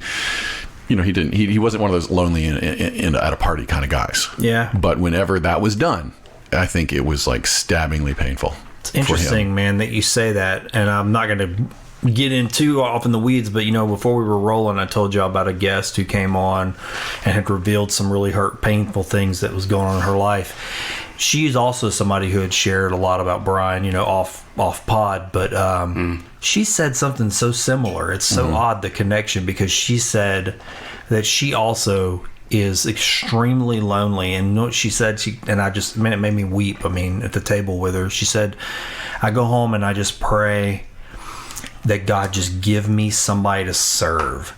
I don't care if they just need somebody to talk to, if they need me to just bring them somewhere, if they need me to bring them a meal, if they just need me to come over for 10 minutes and get them off the edge. I just pray to be able to serve people because it takes my loneliness away. Yeah. And it's interesting because hearing y'all say that about his loneliness, sometimes that's what it is. There's like this little engine that inside of someone, that their pain is almost the wick to their whole compassion, so it sounds like he was there for so many people, but maybe that loneliness deep at the center possibly was what was doing for sure. that, Right. If he didn't need to fill that void, he would not have been out doing the things that he was doing. Very as interesting. Much. Yeah. But and the way he filled it by being so interested in other people, it wasn't about his pain or his what he was going through. He just once he was there and he was talking to you about whether you're having a bad time, a good time, or like I said, all the existential conversations. Yeah. That was it. That was all he needed to fill that void, and he was great. He didn't have to sit and talk about himself and tell you about this and tell you about that. He had a hole, and it was filled pretty easily just by you being there, just by you being you. Was it amazing. Love? Y'all felt like it was love? Oh, yeah. Yeah? Yeah, he loved very passionately, very strongly, with his whole body, his whole heart, his whole soul. He loved you when he loved you with every part of himself, and for sure. And I'm happy, I know it. I'm helped. I hate to pause the program, but I want to ask you something. Did you know that you can help me and my team at Parker Brand Creative Services grow the Find the Good News signal? For less than a fancy cup of coffee, you can become an Early Risers Club patron on our Patreon page. What's Patreon? Well, it's a way for creators to fund their projects by pooling support from those really passionate people that believe in what they're doing. Do you believe in what we're doing with Find the Good News? I hope you do. We believe that there's already enough negative news in the world, even right here at home, and that good people doing good works deserve a platform to speak from too. That's why we created Find the Good News, and we believe in that simple mission. Maybe you believe in it too. If you do believe in finding and sharing good news, then head over to our Patreon page right now or check out the link in the show description. For a commitment of $3.33 a month, you can join the Early Risers Club of Find the Good News Patreon supporters and get access to the B-Sides, a patrons-only podcast with the crew behind Find the Good News, Parker Brand Creative Services. Each time we level up, the Patreon rewards will get bigger. If you're tired of old news, bad news, and fake news, help support Find the Good News at patreon.com/findthegoodnews. That's patreon.com/findthegoodnews. Now, back to the episode. I love you just as well. So y'all brought up these existential conversations. Are there any of those that stand out that you've had with Brian that's just like, oh man, this one right here, this is the thing, or maybe recurring themes in some of those conversations? More so in his since you asked about when you asked us if there's anything we learned about Brian since his passing, I've been sitting here and there's just been waves and waves and waves of shit. Really? What I've been thinking about is, not necessarily we didn't have these conversations, but Brian and I connected with music, and music is my religion. Okay, it is the thing that I have used since I was a child to escape from some of the harsh realities that I've experienced, and it is my religion, And we connected with music. I'll say that when I connect to someone with music, it's deep in a very special way. There's only so many people that I can be open with, just using my voice, that compares to the connection that can happen musically. So we shared that, but after his passing and thinking about just his, I'll use this word, the way his beingness, the way that he was, right? And I look at the years that have passed and how he interacted with people, and like just a flood of memories, a flood of all the memories at KD's and all the gigs, and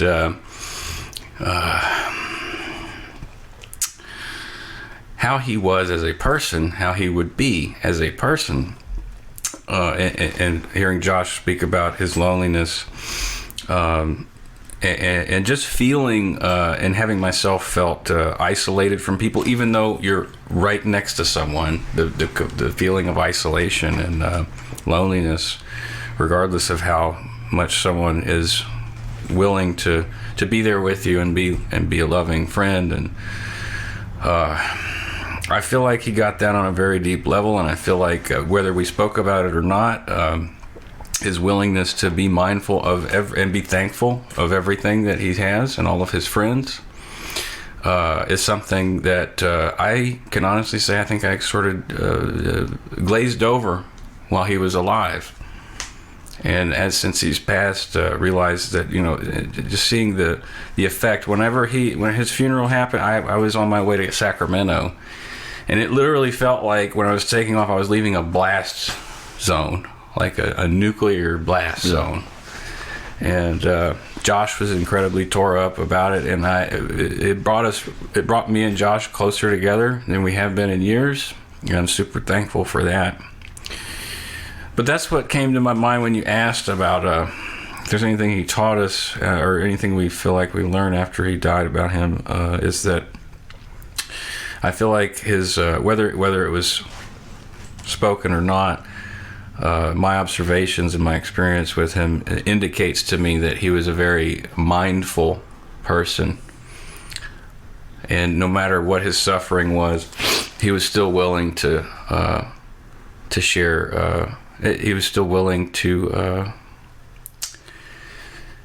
regardless of how he was feeling, because he knows how it feels. Because he knows how it feels to feel completely, utterly alone, and right, yeah. And he wanted to give solace. He wanted to give that to others because he didn't want you to have to feel that way either. That's true compassion to suffer with. I mean, oh yeah. That's what I'm hearing. I mean, it gets back to that idea of being a bodhisattva. That concept is what I'm hearing, is that he literally was for people what they needed him to be. For sure. And he suffered with, because he understood that he had his own loneliness. Right.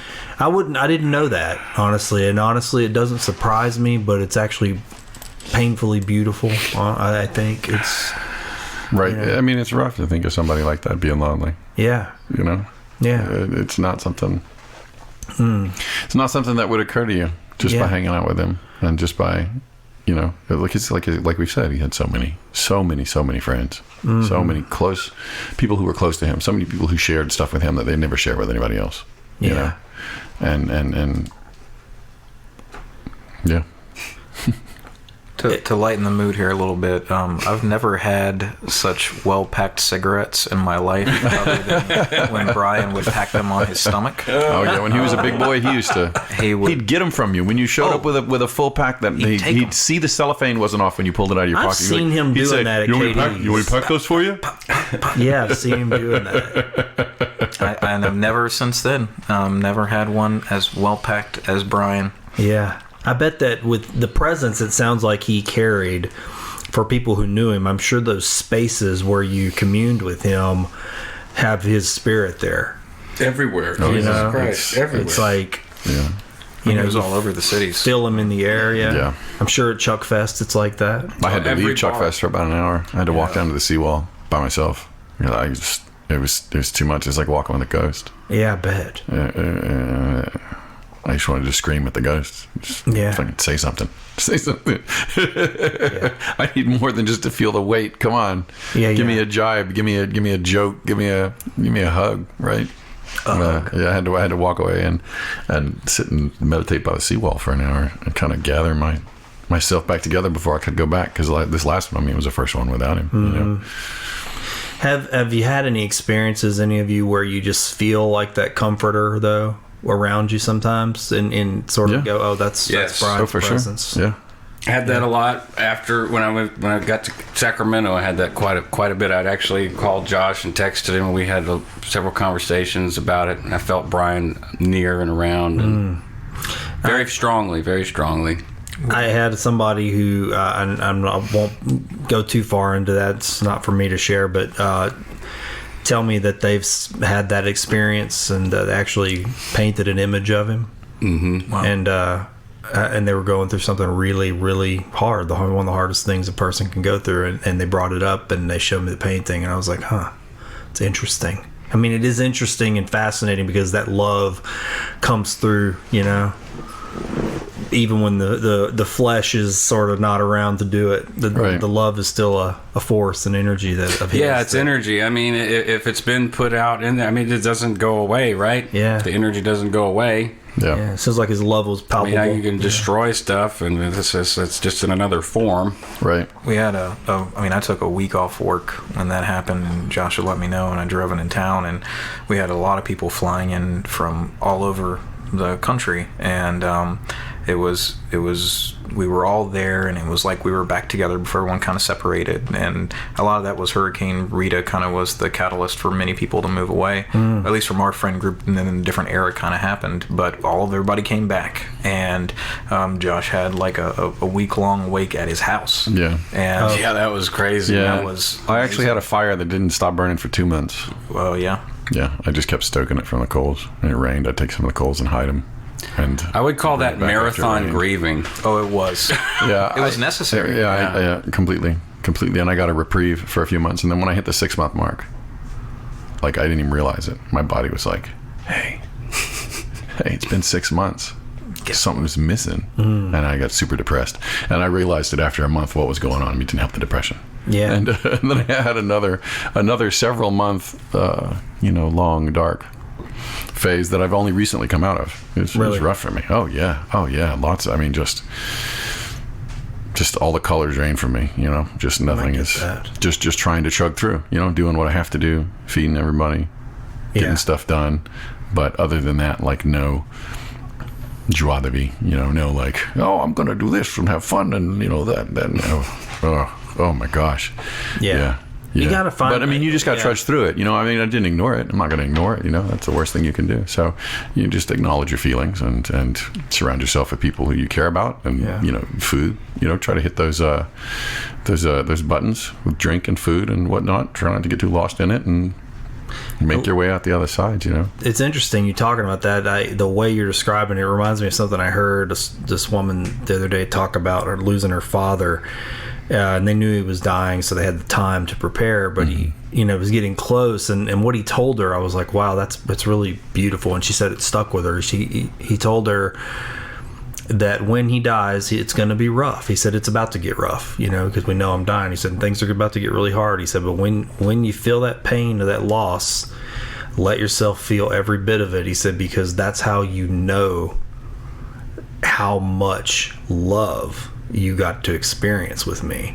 The amount of pain is equal to the love. And I was like, man, that's interesting. That's that your pain is an indicator of the amount of love that you had with somebody.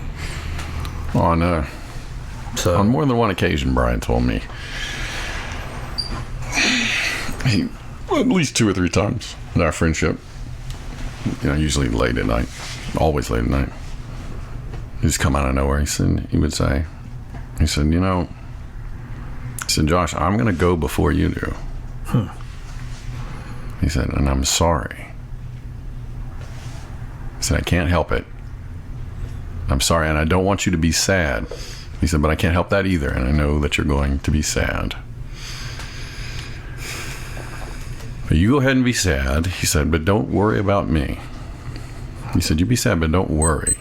He said, because I'm going to be okay. And that was just, That's amazing to me. The man would apologize to me for his own death ahead of time. Sorry, bro. I'm going to leave you in the lurch. There's nothing you can do. Nothing I can do. Just don't throw worry on top of the pain, right? And he knew.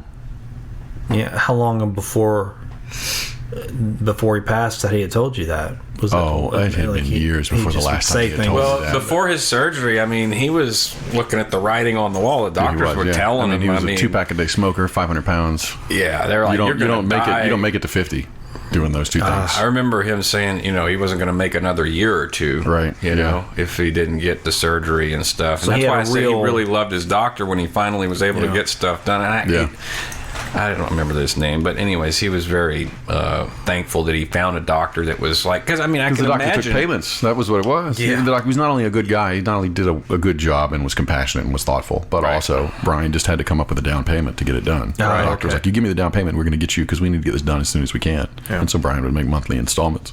I see. So he did have before the surgery, there was like almost like a haunting, like in the back of his mind. Oh, it was mortality knocking on the door, man, for sure. Right. Yeah, and you can imagine, like, doctors, I've experienced this too, but you go to a doctor, you have some unhealthy habit or whatever, and sometimes doctors can just have they call it bedside manner, but sometimes it's just rude, it's just like, you're just screwed, I guess, kind of that attitude. And imagine Brian, 500 pounds and smoker, they're just like, act like he's an idiot or something because his lifestyle choices or whatever. And I can totally see him like being hurt by that and being very thankful when he found a doctor that wasn't a complete dick about that sort of stuff and was going to help him. There's nothing like a compassionate doctor. I mean, because I've been through something similar where it was like a chronic thing, a 17-year thing that you're dealing with, and you're going, nobody cares. The doctors don't care. They're just feeding you through the system, and you finally get one that goes, we're going to fix this. He was super excited. I mean, he was super stoked. He was. Wow. He was really happy. Like, I remember when I saw him afterwards and everything, there was a certain weight lifted off of him. But he was even more jovial. It was weird to think that, because he had hope again. He did. Right. I think that was really what it was. Oh, I mean, he definitely peeled some extra years out of the back end there. Sure. I think he got a lot. Of mileage after that. I mean, there was a couple of times where at Dakota's where he had to get hauled off in an ambulance. I mean, really? Just his heart. I think he thought he was having a heart attack or something. Wow. Yeah. Man, I didn't know that. Yeah. It's interesting because I guess my memories of him were all, like I said, they were from when we were kids. And then he was always a bigger guy.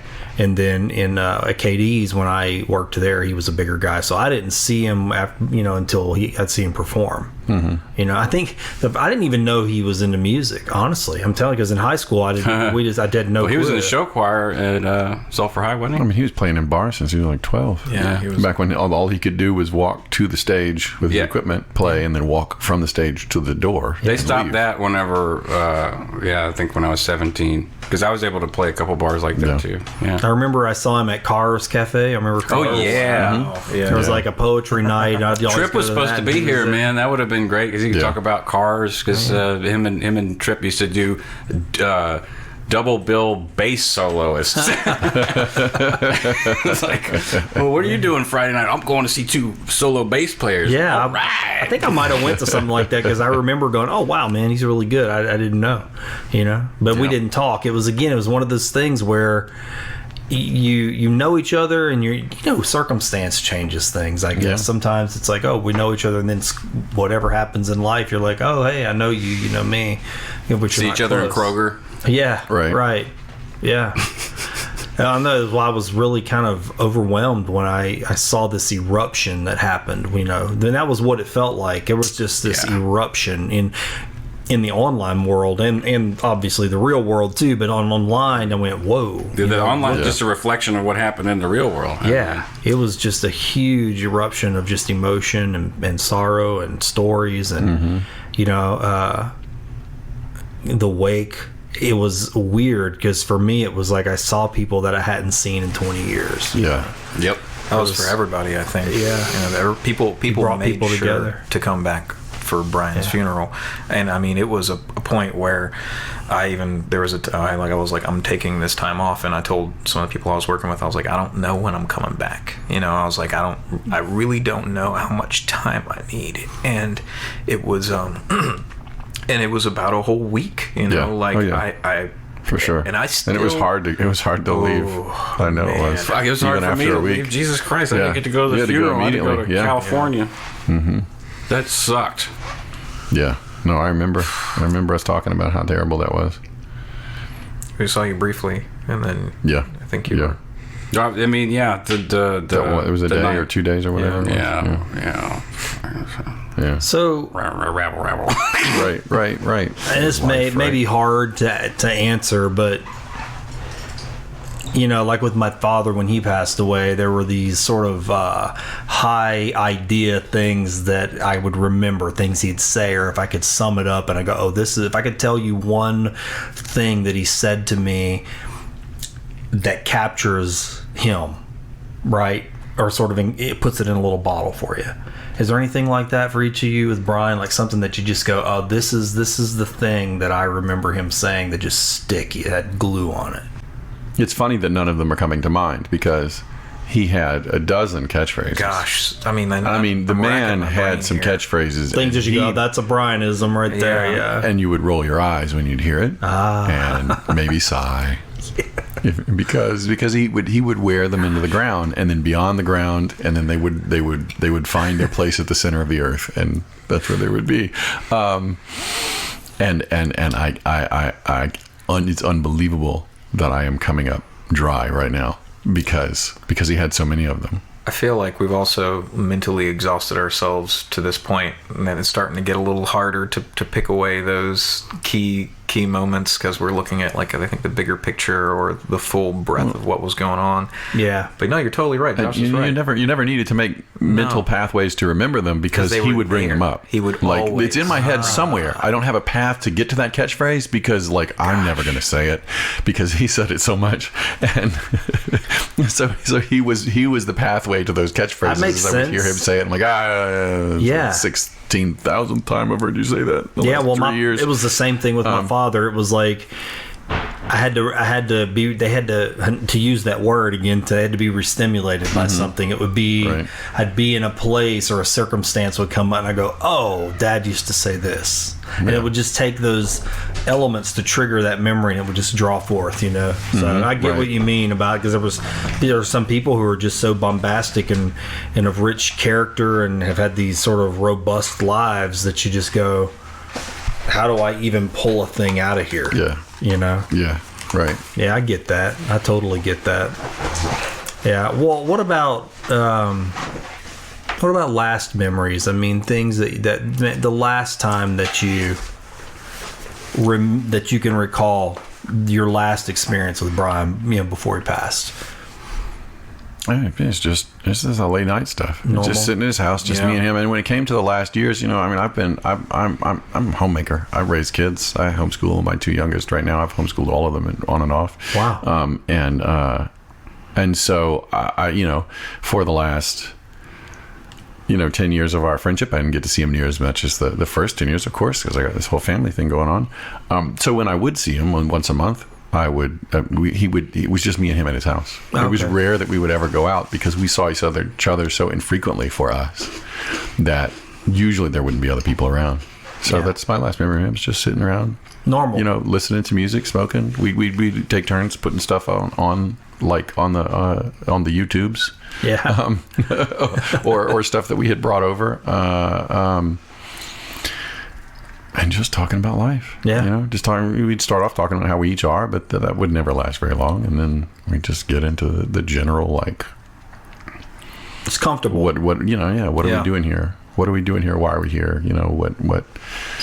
How can we make our experiences better? How can we make other people's experiences better? What does the world need? What do we, because you can't really contribute too much as one person. Some people are lucky enough to have the right personality and be in the right place where they can actually contribute a whole lot, right? But most of us, that we might have the capacity to do something great. You're not geared for it. Your life hasn't prepared you for that, and you're not in the right, not just personally and emotionally, but you're not in the right place to put forth all that effort. I mean, you can make. So, yeah, just that. I got a couple. That's what we would do. There's like some memories that come to mind. There was what was it? It was called the All American Acoustic Throwdown. A guy named Shane Johnson.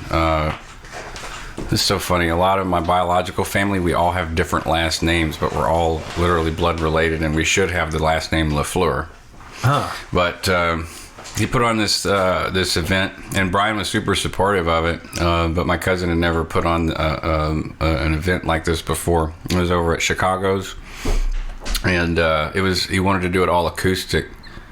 And I warned him against it because I've done a lot of audio production and stuff, and it's a nightmare to do an acoustic set, especially when you got 400 watts monitors right in front of you with people with acoustic guitars. It's just going to resonate. So, but that whole night, Brian, this is just a funny thing. It's not like any really long story, but Brian was standing in a puddle by the air conditioner because the air conditioner was leaking, and all of his whole bass rig was like wet. All right, so it was a very bad electrical hazard, and he just was standing there all night playing bass with and there was like a big rotating thing. It was like Tracy McGinnis and Lauren Cooper and Chad Marino and just a whole bunch of people from different bands. And at one point, I looked over, and Lauren Cooper, like everyone throughout the night was kind of like, they'd look over and be like, Brian, why are you standing in a puddle? He's like, well, if I die, I die. I mean, I'll die going out doing what I love. So that was that. And I just thought that was funny. Brian in a puddle. Yeah. The whole time. That's interesting. Brian, Josh, if you missed that, Brian was in a puddle, standing in a puddle with his amp, like in the power supply in water for an entire gig for like 3 hours. And we kept trying to tell him, like, we can clean it up or whatever. And he's like, nah, fuck it. It's like, if I die, I die. It's cool. At least I'll go out on stage playing music. Right. So he had kind of a cavalier attitude about that kind of thing, huh? A little bit. Well, when we're on stage together, it's some of the best times ever, really. And I love playing with other musicians as well. It's just this like camaraderie that you can't really describe. Like when you go out, it's kind of like I would compare it to what I have heard comedians describe, where you get out there so many times and you bomb and you suck and you just suck. Like you just suck so bad for so long that you just finally are like, screw it. Like I'm up here and I'm doing it. And you do that as a group though with a band. So it's like everyone on stage is just like, yeah, if you screw up royally, like here's a really good thing that I think a lot of musicians, if they listen to this podcast, will definitely agree with and want me to say, is that if you played with Brian and you felt like you screwed up and you didn't do very well, because Brian actually gave a lot of people some limelight. He would share his limelight. Or he would encourage you to get up into the limelight.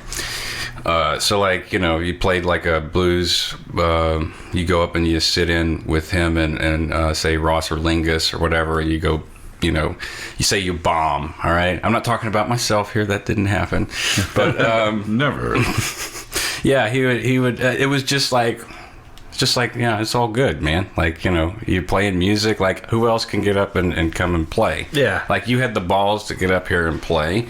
And then after the show, like, you'd sit outside, talk about music, just like him and Josh would do at home. He'd, like, swapping records, just talk about what's good, what's not, what is hip. That was part of the reason, the reason that when we did or whoever put on the memorial thing, the first one over at Rick and Jack's, Yeah, that was a really emotional time. But I wanted to do the Sissy Strut because that was one of the tunes a long time ago that he was like, you need to learn that. Like, that's a standard. That's great. Yeah. Yeah. So that was the first tune that I wanted to do when we played, and I think that that was well received with everybody. It was a real New Orleans, and Brian loved New Orleans. He loved the funk. He loved that style. Oh yeah, that song is Lingus. If you haven't heard Lingus, you should definitely check Lingus out. For sure. Very much New Orleans Southern rock, blues inspired. He had a groove, and that. We didn't spend a lot of time talking about his bass playing, but let me tell you, as a bass player, there was not many bass players around here, including Tripp himself, that couldn't say that he did not have one of the funkiest, nastiest, greasiest bass tones and style in this whole area. And the thing is, he was actually a world-class bass player and world-class musician too. He could have gone anywhere and made it for himself. But this is something that Josh and I had a discussion about last year, was that he never did. He wanted to be around his friends. He wanted to share with the people that he loved. He talked about it a lot. Man, I gotta get out of here. I'm gonna get out of here. 6 months. I've got a plan. Yeah. I can't tell you how many times he told me. Really? Oh, and I was always very supportive. Extremely. Yes, man, go ahead. Yeah, get out of here. He loved New Orleans. He wanted to go back to New Orleans. But he wanted to get out of the air, but he never could, because he had so many friends here, and he had so many relationships here, that no matter how much objectively he wanted to move to a different place, with more opportunities musically and really in every other aspect than Lake Charles and Sulphur had. He could never bring himself to do it. When he was younger, he did it for short periods of time, 6 months, a year maybe, but he always ended up coming back, because that's, in the end, at his core, that's what mattered the most to him. Yeah. Even though he could have gone to any city, and within, like I said, when I when I moved up with him, he already had friends up there and everything. Like, he could go to any city and immediately have a new core group of people who were like really great, fun to hang out with, places to go, people who knew him everywhere. I mean, he'd be in a city for 2 months, and every bar he's going to go into, somebody's going to shout his name when he comes in. Yeah, at least one person. It's interesting. Usually a handful. You don't meet many people who are who have kind of defeated or subdued the ego that much, but that's what it sounds like. I think that goes back to what I was saying earlier about his mindfulness, right? And his pain, his deep, deep pain. Like, he didn't want anyone to experience that. And I think that is really what I learned, after he passed, and it's like, I kind of felt like I already knew that, but when he died, the ripple effect, the seeing that wave, just all the people, and the reaction and explosion on the social media, and it's just like, I feel like he did defeat a lot within himself, a ton, right. Like more, what a lot of people could aspire to, and that's, the whole be more thing. That's what that means to me, at least. When we went over, Josh called me the night that the coroner was and I was in town for, I don't know. This last 3 years have been scattered for me. I've just been on the road, sleeping on couches. So, but I was in town, and Josh called me, and I went and met Josh over at a friend of our's house, and we were waiting for the coroner to leave and all this stuff. We're going to go and go through some of the effects.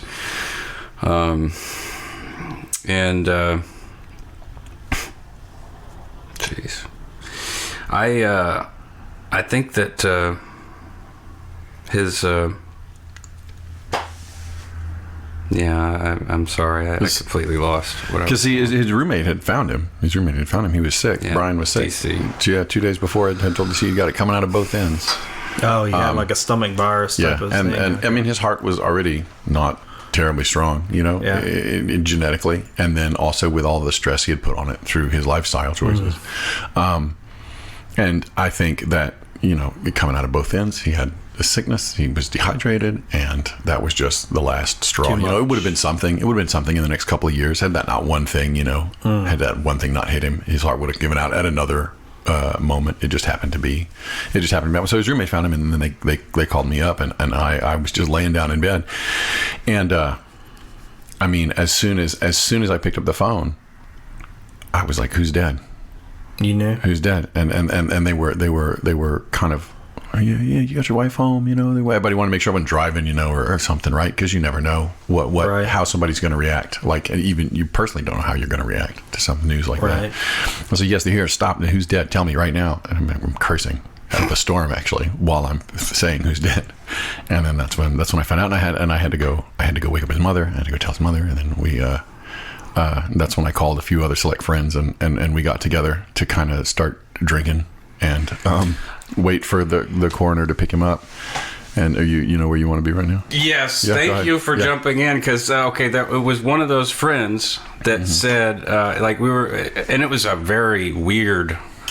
I mean, to me, it was just a very odd vibe going on because we're just so shocked. I mean, we're all right. It's like we just stormed the beach. Yeah, and like you just watched all this horribleness happen, and now you're on the other side of the beach, and like you're okay right now. I mean, you're not okay as you're gonna be. Okay. Yeah, everyone's like, they're making small talk and shit. But one of the guys said something about be more, and it just kind of kept repeating. It was like, be more, and that got stuck in my head. I was like, be more. And then it got picked up on Facebook like a few hours later. Well, and then someone, I said it on Facebook. Okay. I said, hashtag be more or whatever. But I was like, that's pretty cool. And then I said I stole it from that guy's name, and I can't remember his name. I said, I stole this from somebody. I think it's kind of cool. Be more. And then Amy, your wife, is like, I stole this from Marcus, who stole it from so-and-so. And then there was another person who did, I stole it from Amy, who stole it from Marcus, who stole it from so-and-so. And it was just like this thing. And then the picture came up. Like Jim. The one that Jim did? Yeah, Jim did he brought that over to the house like the second or third day after Brian's passing at one of the big gatherings. Yeah, and it was like the iconic picture of him playing the bass with the cigarette hanging out of his mouth, and it had said "Be more" underneath it, and Josh more has like that, Brian Moore. Be more like Brian Moore, right? Yeah, he brought over a framed one for me that was very thoughtful. Oh, it's beautiful. It's beautiful. And at last night when I was at the at bar downtown, I want to say the Palomino, but it's not the Palomino. It's the it's that old burger joint that they took the sign from the burger joint. Panorama. There is a engraved clock with Brian's face on it. Yeah. And it says hashtag be more. No, it's a snare drum, isn't it? But they might have one of those too. This is like a clock, and it's backlit, and it's got a pumpkin. It's got a pumpkin engraved with his face. It's like he's in a pumpkin. I guess they maybe did it for Halloween or something. That's interesting. And it's got hashtag be more. Panorama has his Stratocaster. Yeah, that the guitar that's next to that, what you're talking about, is that's his. They put that together at I don't know, the Mayor's Award, Music Award. What was that something thing or other that they just recently did? They honored him posthumously. They have that was what it was. Right? So there's a yearly something to do. It's a Mayor's Award for the Lake Charles arts scene. Was it the art? Yeah, because they just had the Mayor's Arts Awards. Is what it is. Right, and that's when it was. Yeah, okay. and I was up there with Amy, and then his family was up there as well. And he wasn't the only one being who had gotten an award. Was that this last one that they did just recently? Yeah. It was just like a month ago or whatever it was. Okay, I didn't realize up at the one of the casinos. Is where at the banquet hall is where it was, and they honored him posthumously at that, and that's when they revealed the like you're talking about, the backlit image of him, and then the Stratocaster, which his family donated to be up there on the wall, and I feel needs to be played at least in the celebration of his birthday, on his birthday, or the celebration of his death. I believe that everybody needs to go to Panorama, and that guitar needs to be tuned up and played, because it definitely doesn't need to languish. His bass is going to family, right, who plays bass, and so it'll be played. It'll continue on. Yeah, instruments need to be played. You can't. There is no way to keep an instrument going If it's not without playing it. No, it's you actually, even if it's just sitting in a case twice a year, you have to take it out and you have to tune it up and you have to play it, or else it's going to go to shit. And a couple years later, it just won't be the same as it was. 10 years later, it'll be crap. Right. So if not less. No, I definitely feel that needs to happen for sure. Is anybody having that anniversary conversation of about his? that? I mean, I know Frankie who owns the place, but no, I haven't had that conversation. Yeah, I mean, DC's managing there, and oh, is he? And so is Justin's the night manager, and so I mean, I think it'll get done. I mean, I will. Yeah, I'll see what I can do. You know, I mean, I don't think it'll take more than a couple of months ahead of time. Just talking to some people and setting aside a date. That would be an but awesome for sure, tribute, I think, man. yeah, and that's just all it needs to be. It needs to be just like, the stage is dedicated to honoring him, and people just play. Yeah, people play. Whatever. Doesn't matter. Play Whoever whatever. plays He liked yeah. everything. So yeah, that's awesome, man. That'd be great. He'd come and see metal shows. But I'll definitely let you know if I start gathering some strings together, and getting something going, because that would be cool, man. I want to make sure it happens for sure. We have the anniversary of his death coming up in some months. Yeah. So. Well, I think that's kind of what you had said when you were trying to organize this. It's coming up, so it'd be a good time. Yeah, definitely. Yeah, I'm actually glad that the time has passed. I mean, I was trying to put that together last year. For me, and this is, again, there was that huge gap of time with me and Brian, but at that time when he died, I was going through some rough stuff with an individual that I thought was a friend of mine that had kind of hurt my family. Mm-hmm. And it was really, really, really bad stuff going on. And I was trying to live by what I consider my core principles, and do the peaceful thing and be a peacemaker and really apply those things that I believed in. Sometimes that shit don't work. And I learned, and honestly, it'll only take you so far sometimes. I learned that I thought that it would, and it didn't. It actually led to more actual violence. Yeah, and so what was strange is the night of his wake, I hadn't spoken to him in a decade, but it was on my heart, like really heavy. I was like, the pencil. I mean, immediately I told my wife, I said, I know this is my big memory with Brian. I said, but it's such a pointed, no pun intended, memory. Mm-hmm. It's so sharp from my childhood, and it kind of framed certain things in my life. It's like, I just feel like I should go and kind of just offer my prayers and tribute and just be there with in that presence of all those people. And when I got there, the person that I was having that violent altercation with was actually there too. And it was kind of, for me, I consider myself a contemplative person. I thought the irony, and as I was sitting there at his wake, I was contemplating the irony of how my most sharp memory of Brian had to do with a violent kind of altercation that all went kind of south. And then now here I am for him because of that memory, and I'm in the room next to somebody who obviously is there because they love him or they're for him, and so am I, but yet we have an altercation between us. Mm-hmm. And I thought, how ironic is this, that this circle, after all these years, it's still this situation. And I chuckled about it. Like, I laughed, and I thought, even though I haven't spoken to Brian in all this time, I just kind of felt this sort of funniness with him about it, that he might find that's kind of funny. Oh yeah. I actually feel that right now. Yeah. Well, as I walked outside, I was connecting with old friends, and that person, as I was walking to my truck, actually physically attacked me at Brian's wake. Wow. Yeah. And so I went home. And this is like somebody they live like right down the street from me. And so I told my wife, I said, isn't it funny how things are? The universe and life just sort of takes it. It's like George Lucas says about the Star Wars movies. They were echoes. Each one's an echo of the other one. You see these patterns. I couldn't help but think about the pattern of it all. As like the pattern from when I was 12 years old and connected to Brian overlays with the pattern at 44 years old. Yeah. It's at Brian's wake. At Brian's wake. Right.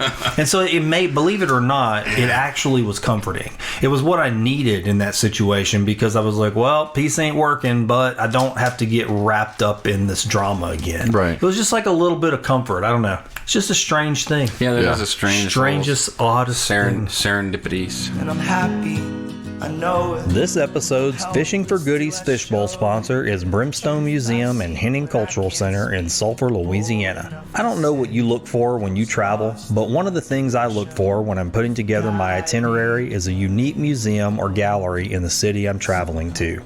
I do this almost every time I go to a new city, but if I'm being honest, I'm guilty of not always doing that very thing right here at home in Sulphur, Louisiana. That's really a shame, because we have one of the most interesting, historically relevant, and culturally rich corners in any city in the country about 2 minutes from where I'm sitting right now. I'm talking about the Brimstone Museum and Henning Cultural Center. Have you ever really thought about why our city is named Sulphur? They've got a permanent exhibit on the history of the sulfur industry that answers that simple question and more. You really get a full scope of just how important the sulfur mining industry was to the development of Southwest Louisiana and the impact it had on the rest of the world. Yes, the rest of the world. On the same property, right next door to the museum, is the Henning Cultural Center, presenting some of the most interesting, modern, and culturally relevant local art shows I've ever seen. My dear friend Tom Trahan and the Brimstone Historical Society have really worked hard to give us this treasure, and it's a multifaceted jewel that I plan to take advantage of more often. You don't have to wonder what their hours are, or how to get there, or what shows are coming up. Just go to brimstonemuseum.org like I did, and subscribe to their mailing list right there on the homepage. That's brimstonemuseum.org. Tom will make sure you start getting the announcements for each and every new show at the gallery. But you don't have to wait for the mail to arrive to enjoy this historical local treasure.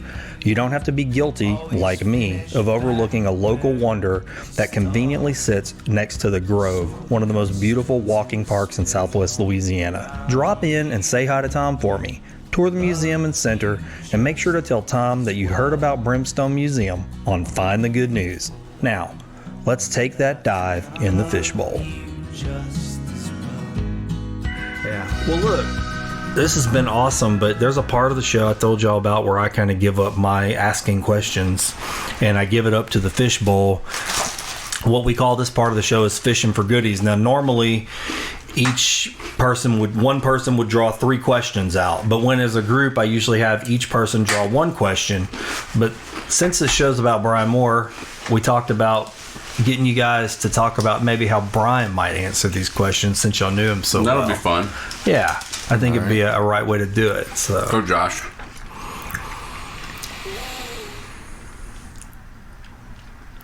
Qualities or lessons you want to pass on to your children?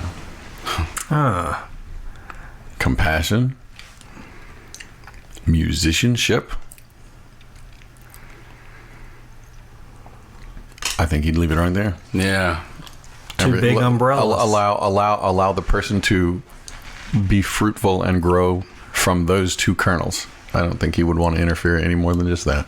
It's interesting because you said your music is your religion. So for Brian, y'all feel like music was sort of his communication method, like a way of showing love and compassion. I would say, sure. Brian, I would say that was almost his religion too. Yeah. When it comes to words, there's a gatekeeper. Like there's only a very small part of your brain that knows how to talk. So any part of you as a creature that wants to speak has to basically get through this one piece that has to translate what you feel, what you think, what you want, and explain it to other people. And music completely bypasses that because we've seen monkeys like throwing rocks at logs, like specific logs to make a specific sound. They always throw it at this one spot. Like so, it's so making music is so core, and even beyond that, just walking is music. If you're a cockroach, click, click, click, click, stop, click, click, click, click, stop, click, click. There's a rhythm to life at its very core. You can watch a bacteria like slosh around, and all of the cilia on the outside have to move to a rhythm to move. So I think that when it comes to music, like the entirety of your being can speak without words through music, and it doesn't have to pass through that gatekeeper, and that gatekeeper sometimes can be a bastard. and mistranslate what you're trying to say. That's a good way to say it. Yeah. You're like it's almost like the pain wall. I was talking about that with somebody the other day. I said some people get stuck in the pain wall, and so their language is all pain. Yeah. But music, since it doesn't have words, it can pass through the pain wall, and it doesn't get filtered through that gelatin. And it can get into the center. For sure. I've got a lyric I wrote recently. It says, and if I have advice to give, I'll only give it from the center stage. I feel like a lot of my conversation is fucking pointless. I can communicate more with music than I can, with words. Sure. Compassion and music. I like that. I like it as one thing almost. It's a language all its own. Beautiful. Cody? All right. Jobs you'd like to try. Wow. I bet you've actually had conversations about that with him. You know, the funny thing is, I know when I've talked to Brian about that and kind of where I went in life after I was trying, and I talked to Brian and I was like, things that he wanted to do, and travel around is something that he mentioned, but he was really content with the things that he had done. He was very... exactly what I was thinking. He was very content. He was basically like, and that probably is what brought him back here so many times, is he was like, I've gone around and tried some things, but it's never as good as it is at home. And he'd come back because that's all he really wanted to try. Wow, man. So he didn't have... It's interesting because it does relate to what y'all talked about earlier, where he could have went off every 6 months. He would say, I'm about to go do this. I'm going to make it. I'm going to do this. But he stayed, He would tell me, he's like, well, if you go here, let me know, because I know people and I'll hook you up with them. Right. And there's so many different places. But that wasn't where I think his heart was, and that's what drew him back down here. So he was connected to other places and he had tried other things, but he really loved being, and this probably keys back into all the things that we've mentioned previously, he felt like he could probably contribute from home to the people that were around him, being in those bars, the patron saint of 3 a.m., and being around those other people and helping them probably was the one job that he truly wanted. And he figured out a way to get paid to do that by being a bouncer, by being a doorman, by being a musician, like all those three core things. And he worked in a couple other places that I've known of, and he sold instruments. He was working at Humsey's for a while, but he was still somehow like I wouldn't say a therapist, but he was... I call him a sage. A sage, definitely. Yes, that was the word I was looking for. That's a good word, yeah. Especially at Homsey's, because people go there. I mean, conversations at Homsey's. Who hangs out at an alcohol store, like a coffee shop, or like a this is the hangout? But it was one of those places because Brian was there. Yeah. Yep. Stocking the shelves, ordering the liquor. I mean, I love that, man. I love this idea of him as that, and it isn't just an idea. It sounds like it's a reality. You and I were kind of talking before you guys showed up. We're talking about these fringe areas where there are people at. There are people that need love in these cracks. I was thinking about this the other day. These photograph loops that you can look through and you can see like really close and you get all the little cracks on something. And I was thinking about that, about my hand, and I was like, when I look at it right here, I just see my hand, but when I put one of those on the palm of my hand, I can see all the little splits, and down inside those splits there's stuff, there's bacteria, there's texture, there's life in there, and it sounds like Brian was that guy in those places, right? Like maybe the places that people weren't looking. You know what I mean? Well, yeah, he seems like he inhabited spaces in between space in a lot of people's lives. Yeah, maybe even inside them. Because when he's gone, it felt like a piece of you's gone. A lot of people felt like that. It wasn't just me. It wasn't just Josh. I was sliced in half. Yeah, literally half of me is dead. I have to do something else with the other half. Right. And hopefully it'll grow and fill the space that was left. Yeah, it's like you have like an eternal vigil that's just always going to be there, for sure. Right? Yeah. Yeah, I get that for sure. I have people that in my life like that. I mean, going on, one particularly going on 25 years, and it's just never going to go away. I mean, I think I'll be I thought this the other day when I went to go visit their resting space. I said, I might be the last living person that keeps this vigil with this particular person. And when I'm done, I don't know if there'll be anybody else to carry that flame, because I'm getting to that point where I was young when it started, but now I'm getting old now too, Right. Yeah. I mean, there's a saying, and I don't remember who said it. It says you die two deaths. Your first death when you actually die. Your second death when the last person utters your name for the last time forever. That sounds like some heavy, deep stuff that you learn in college, like by an English professor. Yeah, it was. I'm sure it was a famous philosopher who said it. I would imagine. Maybe not. Could have been an author or professors. So we knew a lot of English professors, so it could have come from one of them. Mm-hmm. Marcus, your turn to dive in, bud. All right. Let's see. Go deep, man. Let's see what's in there. Going deep. That's what she said. It's always the last inch that's the most important. Here we go. Things you're scared of. Wow, man.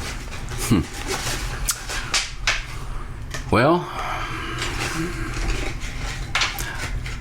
whenever I came back, I'm supposed to say what Brian would think. Yeah, but we this. can also talk about it from other perspectives. So, well, Brian was actually scared one time whenever I came back and saw him at Shaky Ground. I told him that I was going to do a detox program in Baton Rouge, and he was scared because he knew that it was associated with Scientology. So, and I've never seen him to be scared about anything, but he was very, he wanted to have a long conversation about it.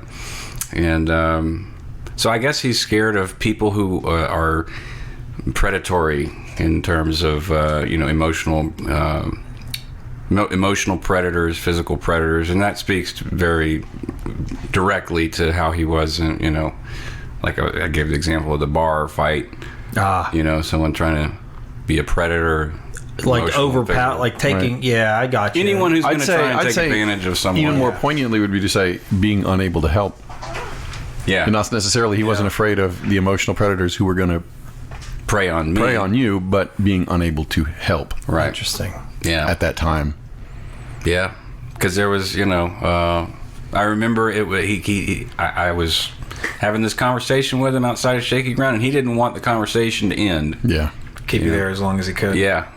Yep. That's interesting. So he had that sense. Yeah, I know for certain that he knew, and this was before there was a lot of information about it online and stuff. Like, he's just a very well-read person, you know. He read a lot of books and listened to a lot of music. He talked to a lot of people. And yeah, absolutely, yeah. So he probably was just very concerned and didn't want to let me. Had some vanguard, like, hey, he was on the front end. Well, he's like a protector. I mean, he was really a protector. He is, patron saint for sure, patron saint at 3 a.m. for sure, but he's also a protector, guardian. Dude, that's interesting. That's I don't know if y'all have read I know we brought Bodhisattva up a few times, but one of my favorite pieces of literature comes from Shantadeva's long prayer / poem. It's a whole book called The Bodhisattva's Way of Life, and it says what you just said pretty much. It says, may I be a protector for those without one, a guide for all travelers on the way. May I be a bridge, a boat, and a ship for all who wish to cross the water. So, I mean, you just said it. I mean, he had that presence of protection, love, wanted to help selflessly. And I don't know if there's. He'd have been happy being that boat forever. Yep. Carrying people across the river. For you and everyone associated with you. For anybody. If somebody felt, if you were talking to him and you had care about some other person, he immediately had care for that person too. And it was, he trusted what your instinct was if you were close to him, you know. So you were all by association part of his protectorate. It's very interesting, man. I mean, I know we've been saying this, the patron saint at 3 a.m. But, I didn't know Brian was Catholic. I didn't know his family was Catholic. And when I went to the wake, I realized, I was like, oh, they're Catholic. And, it's interesting we're using that language because, this is maybe unpopular for the traditionalist, but for me, I think it's beautiful because if he really is this 3 a.m. saint, that means you can call on his intercession. You know what I mean? Absolutely. And that's kind of a beautiful thing to think about with him, He's not gone. I don't feel like he's gone. I feel like who was Brian here on this earth is not here anymore, but he's not gone. Part of him left, like I said, like it felt like part of me was gone, like the memory, whatever it is that I associated with him, but I don't feel like he is gone. I don't feel like his energy is gone. I understand that. I do, and what you're saying, it resonates with me because of the way I feel about death is, it's a new relationship. What was that? I think it was either Chief Seattle or Chief Joseph. I can't remember, but they said there is no death, only a change of worlds. And I've always thought that was pretty sticky, and it's helped me navigate death a lot, because I feel like it's just a new relationship, and it's very hard for us because we don't know what that's like, because we live in these bodies, and we have all these memories and all this stuff. But having a relationship with a new relationship with somebody that we've had a long, tangible, fleshy relationship with is very difficult, because we've never spoke that language, It's just something new. Well, when I was born, I cried a lot. I mean, I still do, I was pretty but upset. I used to, too. Well, yeah. Mitch Hedgeberg, right on. Oh, yeah, for sure. But no, when you're born, like, you cry, and it's, like, painful, and it's, like, sucks, right? Yeah, right. When you die, people cry, and it's painful, and it, like, sucks. I don't know. Yeah. Two might be related. They might be. Well, it's like that girl's dad said, the pain you feel is equal to is a good representation. I like that a lot, actually. The love that you felt, and let yourself feel that pain, because you'll know how much you got to love in this life. I was like, man, that sounds a lot like Brian. The pain there was a ton of love outpour. Like, if that's if you take that to whenever he died, it was just like so much love and so much shared pain. Yeah, right. I mean, that's why it was massive. It was cathartic to just be over at Josh's for so long with so many other people going through the same thing, because you don't always get that kind of convenience of having that many people that have the shoulder to same lean power. on, man. But it's like different people mean different things to everybody, but it was almost like consistently among every single person that was there, it was the same kind of power. Right. And I mean, it was a good way to get through easily one of the most difficult times for a lot of us. Yeah. As we start to age and experience these things a little bit more. Yeah. Like I said, it brought me and Josh closer than we've been in years, and I'm super thankful for it. Me too. I love you, it's great. Josh. Even in his death, he's bringing us together. Yeah. I mean, like, that's something else. Yeah. We used to have, we still have fun, but me and Josh had a blast together when we were kids. I mean, so much we good live pretty close childhood together. memories. And, we share a lot of the same ideas and interests. Yeah. Music. Well, there is one last question, and you guys can each answer it separately. You see those 3 yellow coffee mugs? Yeah. Mm-hmm. Those belong to y'all now. Well, thank you. And there's a question on the back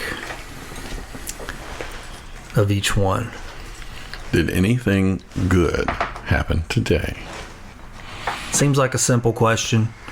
There, a little story. People who've listened to this podcast have heard me tell it a bunch of times, but I said the whole goal of this show was to basically honor goodness, whatever that looks like. Because man, it looks like anything. I mean, there's no lodestone that says, "Oh, this is good and this is bad." It's just got so many colors to it.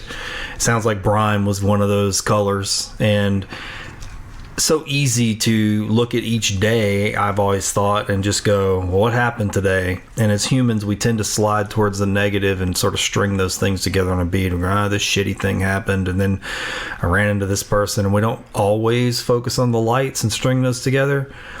And so I started trying, just a little experiment was rephrasing that question instead of saying, what happened today? When I get home to visit my family, I'd say, hey, did anything good happen today? And it was like flexing a whole new muscle. It allowed us to have better conversations and look at our day through a different lens, just by adding a word. I like it.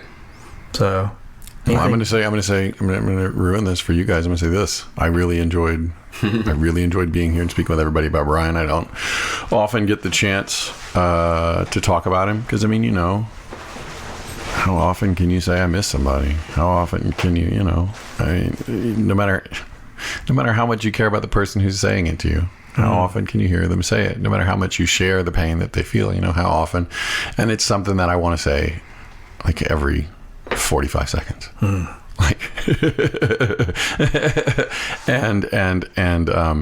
it was really cathartic to be here to talk to everybody. It was really nice to be able to share this with everybody who's out there, the people who know him and the people who didn't. And that's my high point today. Awesome. Was this? I echo that 100%.